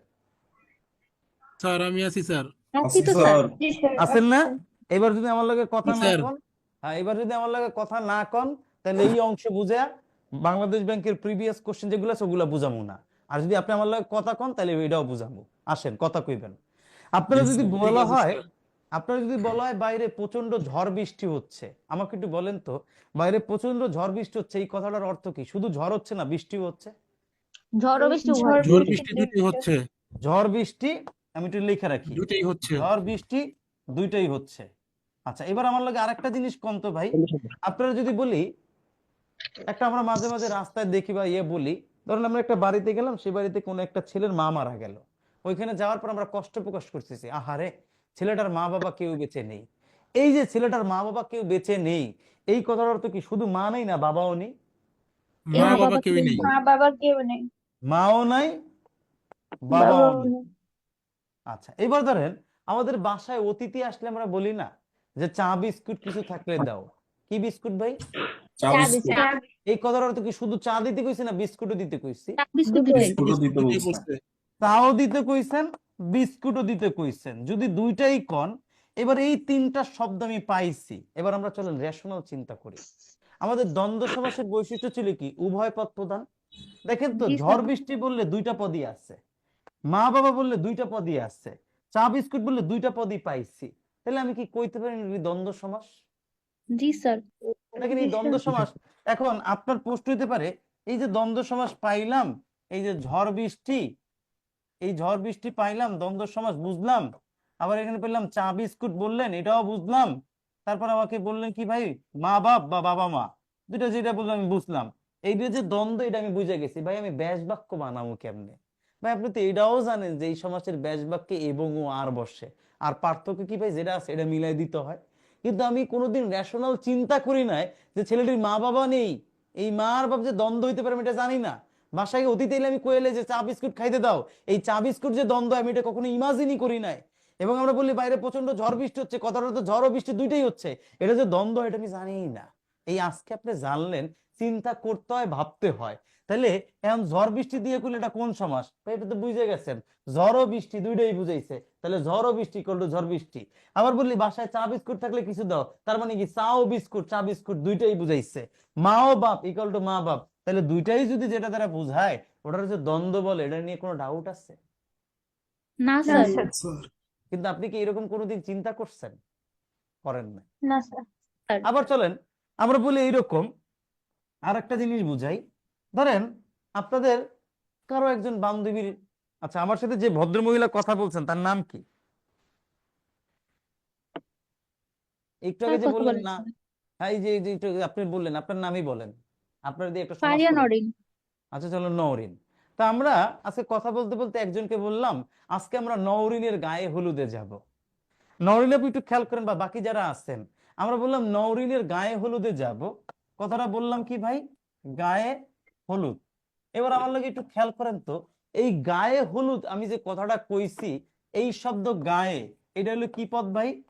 পূর্ব পদ। পূর্বপদ স্যার। আর হলুদটা কি ভাই? পরপদ। পরপদ। পরপদ। আচ্ছা এবার আমার সাথে সবাই একটু বলেন নওরিন সহ, গায়ে হলুদ, আমি বললাম নওরিনের গায়ে হলুদে যাব।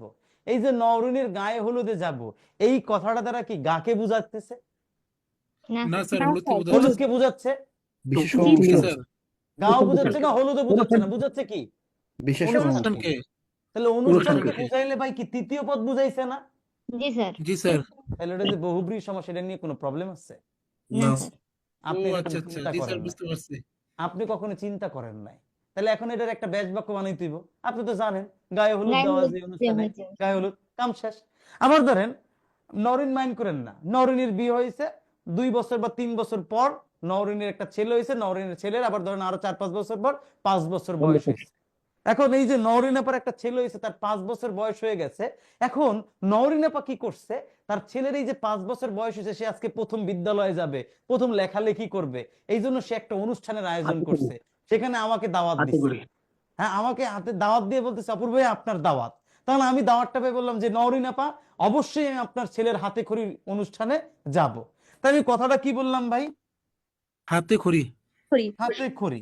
দেখেন তো এই যে পূর্বপদ বললাম হাত, পরপদ বললাম খড়ি। আমার একটু বলেন তো এই হাতে খড়ি বলতে হাত আর খড়ি এই দুটোরে বোঝায় না অনুষ্ঠানের বোঝায়?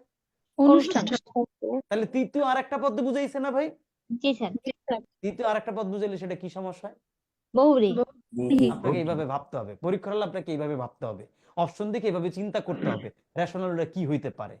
আবার চলেন আমি আরেকটা এবার যদি যাই, ধরেন আজকে আমি বললাম যে আজকে আমি উপজেলায় যাবো। কোন জেলায় যাবো ভাই? উপজেলা। চলেন আমি কথাটা লিখলাম। এবার আমার একটু সবাই একটু কন্ত ভাই, জেলা বড় না উপজেলা বড়? জেলা বড় স্যার। আর উপজেলা কি ছোট না? ছোট। এখন এই উপজেলা শব্দে জেলা শব্দটা আগে আছে না পরে আছে? পরে। পরে স্যার। পরেরটার অর্থ বুঝাইছে না আগেরটার অর্থ বুঝাইছে? আগেরটার। বুঝাইছে। আগেরটার অর্থ। আগেরটা অর্থ আগেরটার বুঝাইলে কি অর্থ পূর্বপদ? আগেরটা অর্থ বুঝাইলে কি পদ? পূর্বপদ। আর পূর্বপদের অর্থে প্রাধান্য পেলে সেটা কি সমস্যা হয়? অব্যয়ভাব। এখন আপনার কাজ হইলে কি এটার একটা ব্যাস বাক্য লেখা। ব্যাস বাক্য তো আপনি জানেন, উপজেলা মানে কি? জেলার সদৃশ উপজেলা, কাম শেষ। আবার আমি যদি বলি ধরুন একজন বাক্য কইতেছে যে তুলনা করতে যায়, বলতেছে আজ তুই জানাস, তুই তো কিছুই জানাস না, তোর আজকে আমি জানাই যে পৃথিবীর একটি উপগ্রহ রয়েছে, তার নাম চাঁদ। পৃথিবীর উপগ্রহের নাম কি? চাঁদ। এই কথা বললো, কিন্তু আপনি তার প্রশ্ন করে বললো ওই তুই তো এত জানোস, তুই পারলাম আমার এটা ক, এই যে তুই কইলি উপগ্রহ, এটা কোন সমাজ, তুই এটা আমারে ক। এটা যদি আপনারা বলে, এখন আমার একটু কন্ত ভাই, গ্রহ বড় না উপগ্রহ বড়? গ্রহ বড়। তাহলে উপগ্রহ কি ছোট? উপগ্রহ কি? তাহলে ছোট যে শব্দটা সেটা কি আগে আছে না পরে আছে? আগে। এইভাবে রেশনাল চিন্তা করলে আগে থাকলে সেটা হলো অব্যয়ী ভাব, পূর্বপদের অর্থ প্রকাশ পেয়েছে, এটা কি হয়ে যাবে ভাই? অব্যয়ী ভাব। আমি কি বুঝাইতে পারছি কিনা? জি স্যার। এইভাবে পারবেন কিনা? উপজেলার ব্যাস বাক্যটা কি হবে জানো? উপজেলার ব্যাস বাক্য উপজেলা জেলার সদৃশ, উপজেলা উপগ্রহ, গ্রহের তুল্য ইকুয়াল টু উপগ্রহ। আমাকে বুঝতে হবে যে কোন পদের অর্থের প্রাধান্য পাইছে, ওই প্রাধান্যের উপর ডিপেন্ড করে আমি উত্তর খুঁজবো, তাইলে দেখবেন আপনি সমাজ ধরে ফেলতে পারছেন। এই যে 3টা সমাজ বুঝাইলাম, কত সুন্দর বুঝে গেছেন না? আমরা কি ব্যাস বাক্য জি মুখস্থ স্যার। করছি? আমরা কথা দিয়ে আচ্ছা। জি পড়ছি। স্যার। ক্লিয়ার? যদি এই পর্যন্ত ক্লিয়ার, তার পরটা দেখেন।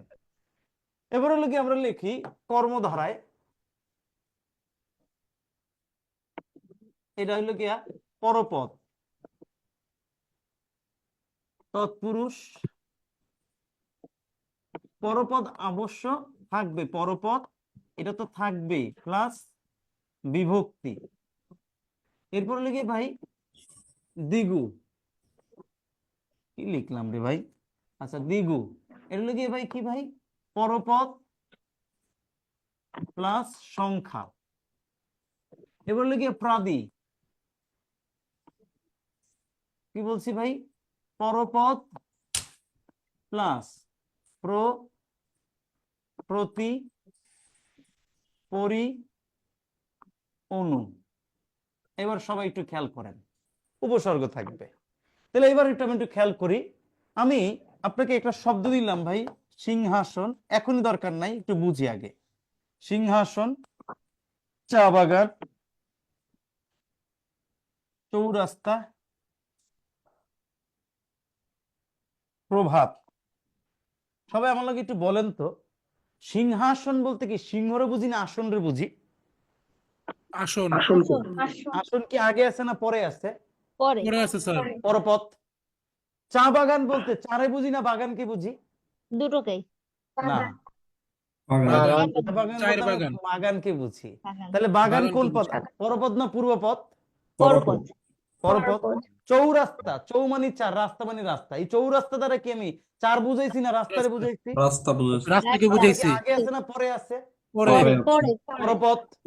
প্রভাত শব্দে প্রো মানে উত্তম, ভাত মানে আলো, আমি বললাম আলোটা উত্তম, এই শব্দে আলোরে বুঝাইছি না উত্তমরে বুঝাইছি? আলো আলো। আলো কি আগে না পরে? পরে। আগে। আগে প্রভাত আগে। না না ভাই, প্রভাত পরে শব্দে স্যার। প্রো মানে উত্তম আর ভাত মানে আলো, আলোটা পরে আছে। কোথায় আছে ভাই? পরে আছে। পরে আছে। তার মানে এই 4টা সমাস যে পরপদ প্রধান সমাস, এইটা নিয়ে কারো ডাউট আছে কিনা? না স্যার। না স্যার। আর আমি উপরে যেটা না লিখছি স্যার। কর্মধারায় তৎপুরুষ দ্বিগু প্রাদি, এই 4টা সমাস হচ্ছে পরপদ প্রধান সমাস, এটা নিয়ে তো ডাউট নাই। না স্যার। যদি না থাকে এবার বোর্ডের দিকে তাকাই। দ্বিগু সমাস হইতে হবে কি ভাই, একটা সংখ্যা প্লাস পরপদ। দেখেন এই 4টা শব্দের ভিতরে চৌরাস্তা বলতে এখানে কি চৌ চার বলে কি একটা সংখ্যা আছে কিনা? জি স্যার আছে। চার রাস্তার সমান ইকুয়াল টু চৌরাস্তা, যেহেতু 4 সংখ্যা আছে, দ্যাট ইজ হোয়াই এটা 100% দ্বিগু। আবার বলছিলাম প্রাদি সমাসে পরপদ প্লাস প্রতি পরি অনু, দেখেন তো প্র বলে কিছু আছে কিনা, জি স্যার। এবং পরপদের অর্থে প্রাধান্য পাইছিল কিনা? জি স্যার। দ্যাট ইজ এটা কি ভাই, প্রাদি। আবার দেখেন সিংহাসন আর চা বাগান, একটা কর্মধারায় আর একটা হলো তৎপুরুষ। এখন সিংহাসনকে নিয়ে একটু ভাবেন, পরীক্ষা হলে যখন কোশ্চেন পাবেন ভাববেন সিংহাসন, এখন অপশন বাকি আছে, হয় কর্মধারায় নাহলে তৎপুরুষ। তাহলে আমি এখন ভাবি সিংহাসনের সাথে বিভক্তি যুক্ত করা যায় কিনা, চেষ্টা করি তো। সিংহকে আসন, সিংহাসন বলা যায় না, কারণ সিংহ তো আসনে বয় না। সিংহ দ্বারা আসন, সিংহ দ্বারা আসন বানানো যায় না, এটাও হয় না। সিংহের জন্য আসন, জন্য তো বলা যায় না। সিংহ হতে আসন বলা যায় না। সিংহের আসন, সিংহ তো আসনেই বসে না, আপনি বসাইবেন কেমনে? দ্যাট মিনস এটার লগে বিভক্তি যুক্ত করা যায় না।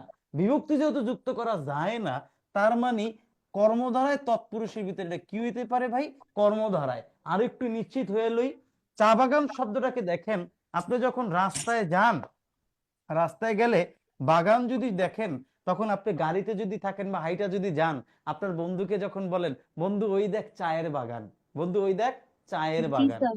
এই যে চায়ের বললে কি আসে ভাই, এর, এর। যেহেতু এর বিভক্তি আছে, আর এই বিভক্তি দিয়ে যেটা হয় এটার নাম তৎপুরুষ। তার মানে 100% সিংহাসন কর্মধারায় সমাস। আপনাকে এইভাবে রেশনাল চিন্তা করতে হবে পরীক্ষার হলে। এইভাবে রেশনাল চিন্তা যদি করতে পারেন, তাহলে পরীক্ষার হলে একটা সমস্যা ভুল হবে না। 4টা অপশন নিয়েই ভাববেন, ভেবে তারপর উত্তর দিবেন। আমি মনে হয় বুঝাইতে পারছি। আর সিংহাসন তো স্যার। সিংহ চিহ্নিত আসন না? সিংহ চিহ্নিত আসন ইকুয়াল টু সিংহাসন। আমি মনে হয় সবাইকে বুঝাইতে পারছি। এবার আপনাদের প্রত্যেকেই যেটা করবেন, আপনাদের বইয়ের, আপনাদের যেটা আছে বইয়ের 51 পেজে যাবেন। 51 পেজে যান, 51 পেজের আগে কি আছে? বিগত সালের ব্যাংক কোশ্চেন। আমরা বাংলাদেশ ব্যাংকেরটা দিয়ে শুরু করি। পৃষ্ঠা নাম্বার 50-এ যান। পৃষ্ঠা নাম্বার 50-এ দেখেন বিগত ব্যাংক কোশ্চেনের প্রথম কোশ্চেনটা আছে, সমাজ ভাষাকে কি করে। আপনারা যেহেতু পুরো ক্লাসটা করছেন, একটু আগে আমি বলছি সমাজ সংক্ষেপ সমাজ করে। ভাষাকে ভাই কি করে? সংক্ষেপ সংক্ষেপ করে। করে। এখানে 7টা অপশন আছে, অপশনের ভিতরে উত্তর হবে ক। তারপরে বলছে নিচের কোন শব্দটি নিত্য সমাসের উদাহরণ। আমরা বলছি নিত্য সমাস মানে কি? যে সমাসের ব্যাস বাক্যের দরকার হয় না। আমরা বলছি অন্য গৃহ গৃহান্তর, অন্য দেশ দেশান্তর, কাল তুল্য সাপ কাল সাপ, তুমি আমিও সে আমরা, 2 ও 90 92, এগুলোকে বলা হয় নিত্য সমাস। দেখেন তো এগুলোর ভিতরে কিছু আছে কিনা। অনুকূল, একটি রমেশ্বর, আনাগুনা একটি মাত্র। এখন এখানে কি সমাস হইতে পারে একটু খেয়াল করেন তো ভাই। 2 নম্বর একটি একটি মাত্র। অনুকূল তার মানে না না কর্ম বলা ভাই, এখানে একটি মাত্র। বুঝতে পারছেন? একটি মাত্র দ্বারা একটি মাত্রই বোঝায়, এটা ব্যাস বাক্য না, এটা স্বাভাবিক। বুঝতে পারছেন? একটি মাত্র, একটি মাত্রই বুঝাইছে, ব্যাস বাক্য না, এটা স্বাভাবিক আছে। সুতরাং এটাই উত্তর। তারপরে দেখেন 3 নাম্বার, পরপদে বিশেষণ থাকে এবং বিশেষণের অর্থেই প্রাধান্য পায় কোন সমাসে? পরপদে একটা উপমান বিশেষণ। হ্যাঁ, উপমান কর্মধারায়। Very good. উপমান কর্মধারয় সমাসের বৈশিষ্ট্য কি ছিল? খালি ইমাজিন করবেন। এখানে থাকে বিশেষ্য, মাঝখানে থাকে ভাই ন্যায় অথবা মত, পরপদে থাকে বিশেষণ। এই যে বিশেষণ যদি পরপদে থাকে, তাহলে তো আমরা বলি যে এরকম বললাম না, অরুণ রাঙা, অরুণের ন্যায় রাঙা, অরুণ রাঙা, অরুণ রাঙা বুঝেছে, পরপদের অর্থের প্রাধান্য পাইছে। আবার আমরা বলি এইরকম যে আপনার এই যে অরুণ রাঙার পরে আমরা বলি রক্ত লাল, রক্ত লাল, এই রক্ত লাল, লাল শব্দের লালের অর্থে প্রাধান্য পাইছে এবং লাল একটা বিশেষণ, পরপদের অর্থের প্রাধান্য পাইছে। দ্যাট মিনস এটা উপমান কর্মধারায়। গুড। এবার দেখেন নদীমাতৃক কোন সমাস। এখন এই নদীমাতৃক একটা হলো তৎপুরুষ, একটা হলো বহুব্রীহি, একটা হলো কর্মধারায়, একটা হলো অব্যয়ীভাব। মজার বিষয় আমি যে একটু আগে আপনাকে শিখাইছিলাম সেই সিস্টেমটা ফলো করেন তো দেখেন। তৎপুরুষ নদীমাতৃক, এখানে বিভক্তি যুক্ত করা যায় না, নদীমাতৃক এটা পারছি না। অব্যয়ীভাব, এখানে অব্যয় নাই, এটা বাদ। তার মানে হইতে পারে বহুব্রী বা কর্মধারায়, কিন্তু এটার ব্যাসবাক হয় নদীমাতা যার। আর যার অব্যয় থাকলে কি হবে ভাই? অব্যয়ীভাব না বহুব্রী। বহুব্রী। গুড, বহুব্রী। উত্তর হবে বহুব্রী। এই তো বুঝে গেছেন। তারপরে 5 নাম্বারটা দেখেন কি আছে। সমাজ ভাষাকে কি করে? একই কোশ্চেন দেখেন, বাংলাদেশ ব্যাংক অফিসার এই কোশ্চেন আসছে, আপনি ইমাজিন করেন খালি, এই সংক্ষেপ করে। তারপরে দেখেন 6 নাম্বার, পদলোপী বহুব্রী সমাসের উদাহরণ কোনটা? পদলোপী বহুব্রী সমাস বলতে বুঝেছে যে সমাসের ব্যাস বাক্যের মাঝখানের অংশ লোপ পায়, তাকে আমরা বলি পদলোপী। এখানে গায়ে পড়া, এখানে বিভক্তি আছে, এটা অলুক মানে অলুক বহুব্রী। কানে খাটো, বিভক্তি আছে অলুক বহুব্রী। হাতে খড়ি, এটা পাবেন, হাতে খড়ি দেওয়া হয় যে অনুষ্ঠানে, মাঝখানের অংশ লোপ পাইছে, দ্যাট ইজ ওটা পদলোপী বা মধ্য পদলোপী বহুব্রী, একই কথা। বুঝাইতে পারছি কিনা? জি স্যার। আর সেতার কেন হবে না ভাই? 3 তার আছে যার সেতার, এটা সংখ্যাবাচক বহুব্রী, তাই হবে না। তারপরটা দেখেন ত্রিফলা কোন সমাস। আমরা বলি 3টি ফলের সমাহার ইকুয়াল টু ত্রিফলা। যেহেতু 3টি ফলের সমাহার দ্বারা একটা সংখ্যা বুঝাইছে এবং সমাহার আছে, তার মানে এটা দ্বিগু। আচ্ছা, এবার দেখেন কি আছে, নিচের কোনটি সমার্থক দ্বন্দ্ব সমাসের দৃষ্টান্ত নয়। সমার্থক দ্বন্দ্ব সমাস মানে কি? যেটা সমার্থক দ্বন্দ্ব নয়, সমার্থক শব্দ দিয়ে হয় নাই। সাজসজ্জা, সাজসজ্জা সজ্জা একই কথা, লেনদেন একই কথা বুঝায়, ছাই ভস্ম, ছাই আর ভস্ম একই কথা। বাট এখানে গোলা আর একটা আছে গুলি। গোলা বলতে ধান রাখার পাত্র বুঝায়, আর গুলি বলতে ছোট ছোট মালবেরও বুঝাইতে পারে, অথবা পিস্তলের গুলিও বুঝাইতে পারে। দ্যাট মিনস এইটা সমার্থক না। উত্তর হবে ঘ। তারপর দেখেন নিচের কোনটি বেতিয়ার বহুব্রী সমাসের উদাহরণ। একটু আগেই পড়াইছিলাম, ক্রিয়ার পারস্পরিক অর্থে। কানাকানি, এই যে মনে রাখবেন, কানাকানি, হাতাহাতি, চুলাচুলি, মারামারি, মারামারি, গলাগলি, কোলাকুলি, গুতাগুতি, এগুলো থাকলেই বেতিয়ার বহুব্রী। ঠিক আছে। এরপরে দেখেন দুঃখকে প্রাপ্ত। তাহলে বইতে ভুল স্যার, খ দেওয়া যে 8-এর উত্তর। 8 না রে ভাই, 9। মানে স্যার 8-এর উত্তর আর কি বইতে লেনদেন দেওয়া ছিল স্যার, গোলাগুলি না, এটা আর কি বললাম স্যার, খ দেওয়া ভুল মনে হয়। জি, থ্যাংক ইউ। আচ্ছা, এবার একটু খেয়াল করেন, এখানে 10 নাম্বার, সরি 9 নাম্বার না 10 নাম্বার আছে। 10 নাম্বার, দুঃখকে প্রাপ্ত, এটি কোন সমাস রে ভাইয়া? এখানে দেখেন একটা কে বিভক্তি আছে। আমরা পড়াইছিলাম চতুর্থী তৎপুরুষে, কে রে এরে, এই দ্বিতীয় বিভক্তি দিয়ে যে সমাসটা হয় তাকে আমরা বলি দ্বিতীয় তৎপুরুষ। বাট এই কে রে দিয়ে আবার চতুর্থী তৎপুরুষও হয়। এরকম এক্সাম্পল আমরা দিয়েছিলাম কি দেখেন, এই যে আমরা বলছিলাম গুরুকে ভক্তি, গুরুকে ভক্তি। আমরা যারা আছেন একটু বলেন তো ভাই, গুরুকে ভক্তি এটা কি? গুরু ভক্তি, আচ্ছা, আর একটা আছে গিয়া এখানে যেটা আছে দুঃখকে প্রাপ্ত, আমারে বলেন তো কোনটা কোন সমাস হবে? তো উপরটা হচ্ছে চতুর্থ তৎপুরুষ আর নিচেরটা হচ্ছে দ্বিতীয় ভাই কেন তৎপুরুষ। চতুর্থী তৎপুরুষ? কারণ সাইড এটা মানে শতক বুঝে না, শতক মানে ঘুরে একবারে দেয়া ওকে, হয়। সত্য মন ত্যাগ থেকে করা করে। বুঝাইছে, সত্য ত্যাগ সত্য করা ত্যাগ করে, বুঝাইছে। মন গুরুকে থেকে। ভক্তি ত্যাগ করে করে সেই বুঝাইছে। ভক্তিটা, গুরুকে ভক্তি করে শ্রদ্ধা করে সেটা ফেরত নেওয়া যাবে না। দ্যাট ইজ ওই গুরুকে ভক্তি, এইখানে কে বিভক্তি থাকার পর ওটা চতুর্থী তৎপুরুষ। বাট এখানে দুঃখকে জি আছে, স্যার। দুঃখকে আছে, এই জন্য এটা কি ভাই দুঃখকে প্রাপ্ত ওইটাই বুঝেছে পাওয়া। দ্যাট ইজ এটা কি হয়েছে ভাই, দ্বিতীয় তৎপুরুষ। এই তো আপনাদের মনে আছে। তারপরে দেখেন কি আছে ভাই, 80-20 একটু আগেই পড়াইছি না দেখে এখন তো এটা কি হইব, বহুব্রী 80-20 বহুব্রী বহুব্রী। বহুব্রী। গুড। তাহলে 80-20 কোন সমাস ভাই? কি বহুব্রী হইতে পারে ভাই?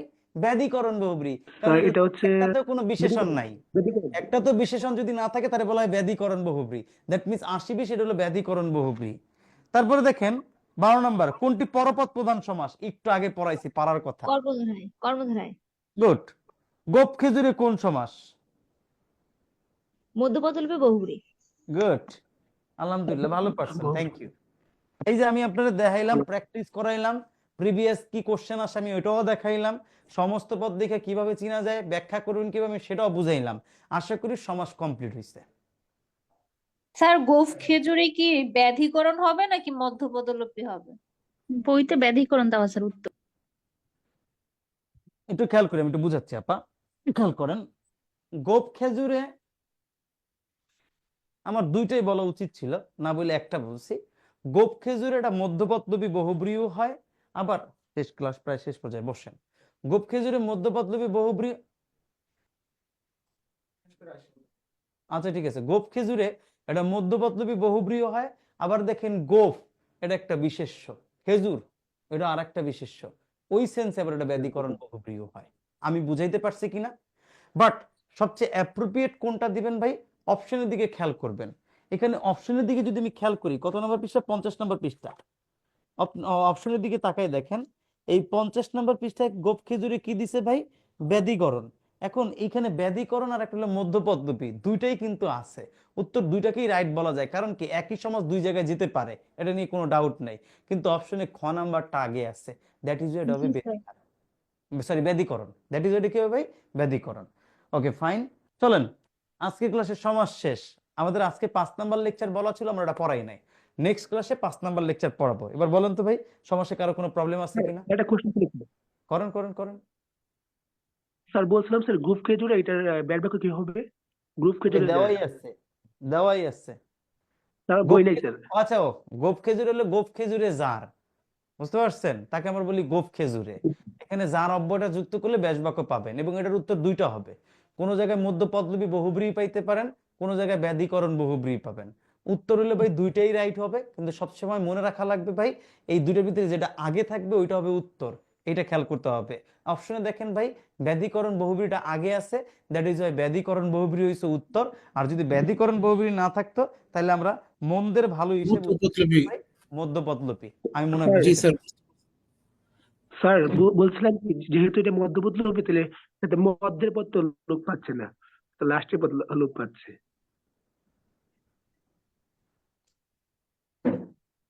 ও তো খেয়ালই করি না। কথা তো সত্য, কথা তো সত্য ব্রাদার, আপনি আমার ভুলটা ঠিকই ধরছেন। গোপ খেজুরে জার। থ্যাংক ইউ ব্রাদার, আপনাকে অনেকগুলো ওয়েলকাম। ধন্যবাদ, আপনাকে অনেকগুলো ধন্যবাদ। ইকুয়াল টু গোপ খেজুরে। আমি আমার এক্সট্রিমলি ভুল হয়েছে, আমার এক্সট্রিমলি ভুলের জন্য আমি দুঃখিত। বড়ভাবে আমি খেয়াল করি নাই, এক্সট্রিমলি সরি। আপনারটাই রাইট, এটা ব্যাধিকরণ বহুব্রী উত্তর দিবেন, আর কিছু ভাবার দরকার নাই। Thank you brother, thank you. Welcome sir, welcome. জি, তারপর আর কারো কোনো প্রবলেম আছে কিনা বলেন তো ভাই?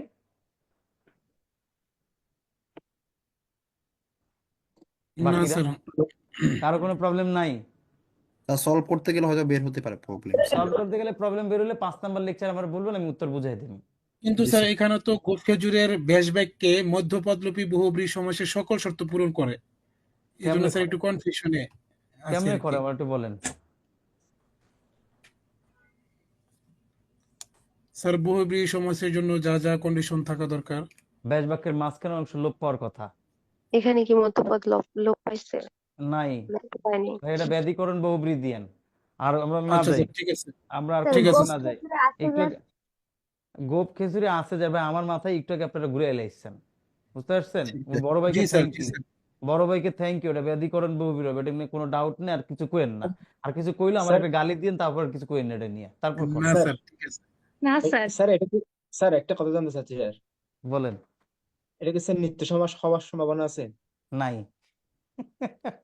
কারণ এখানে তো গুপ খাজুরি স্যার যেরকম আছে সেরকম আচ্ছা শিখেছে। থাকেন না, বাদ দেন না ভাই।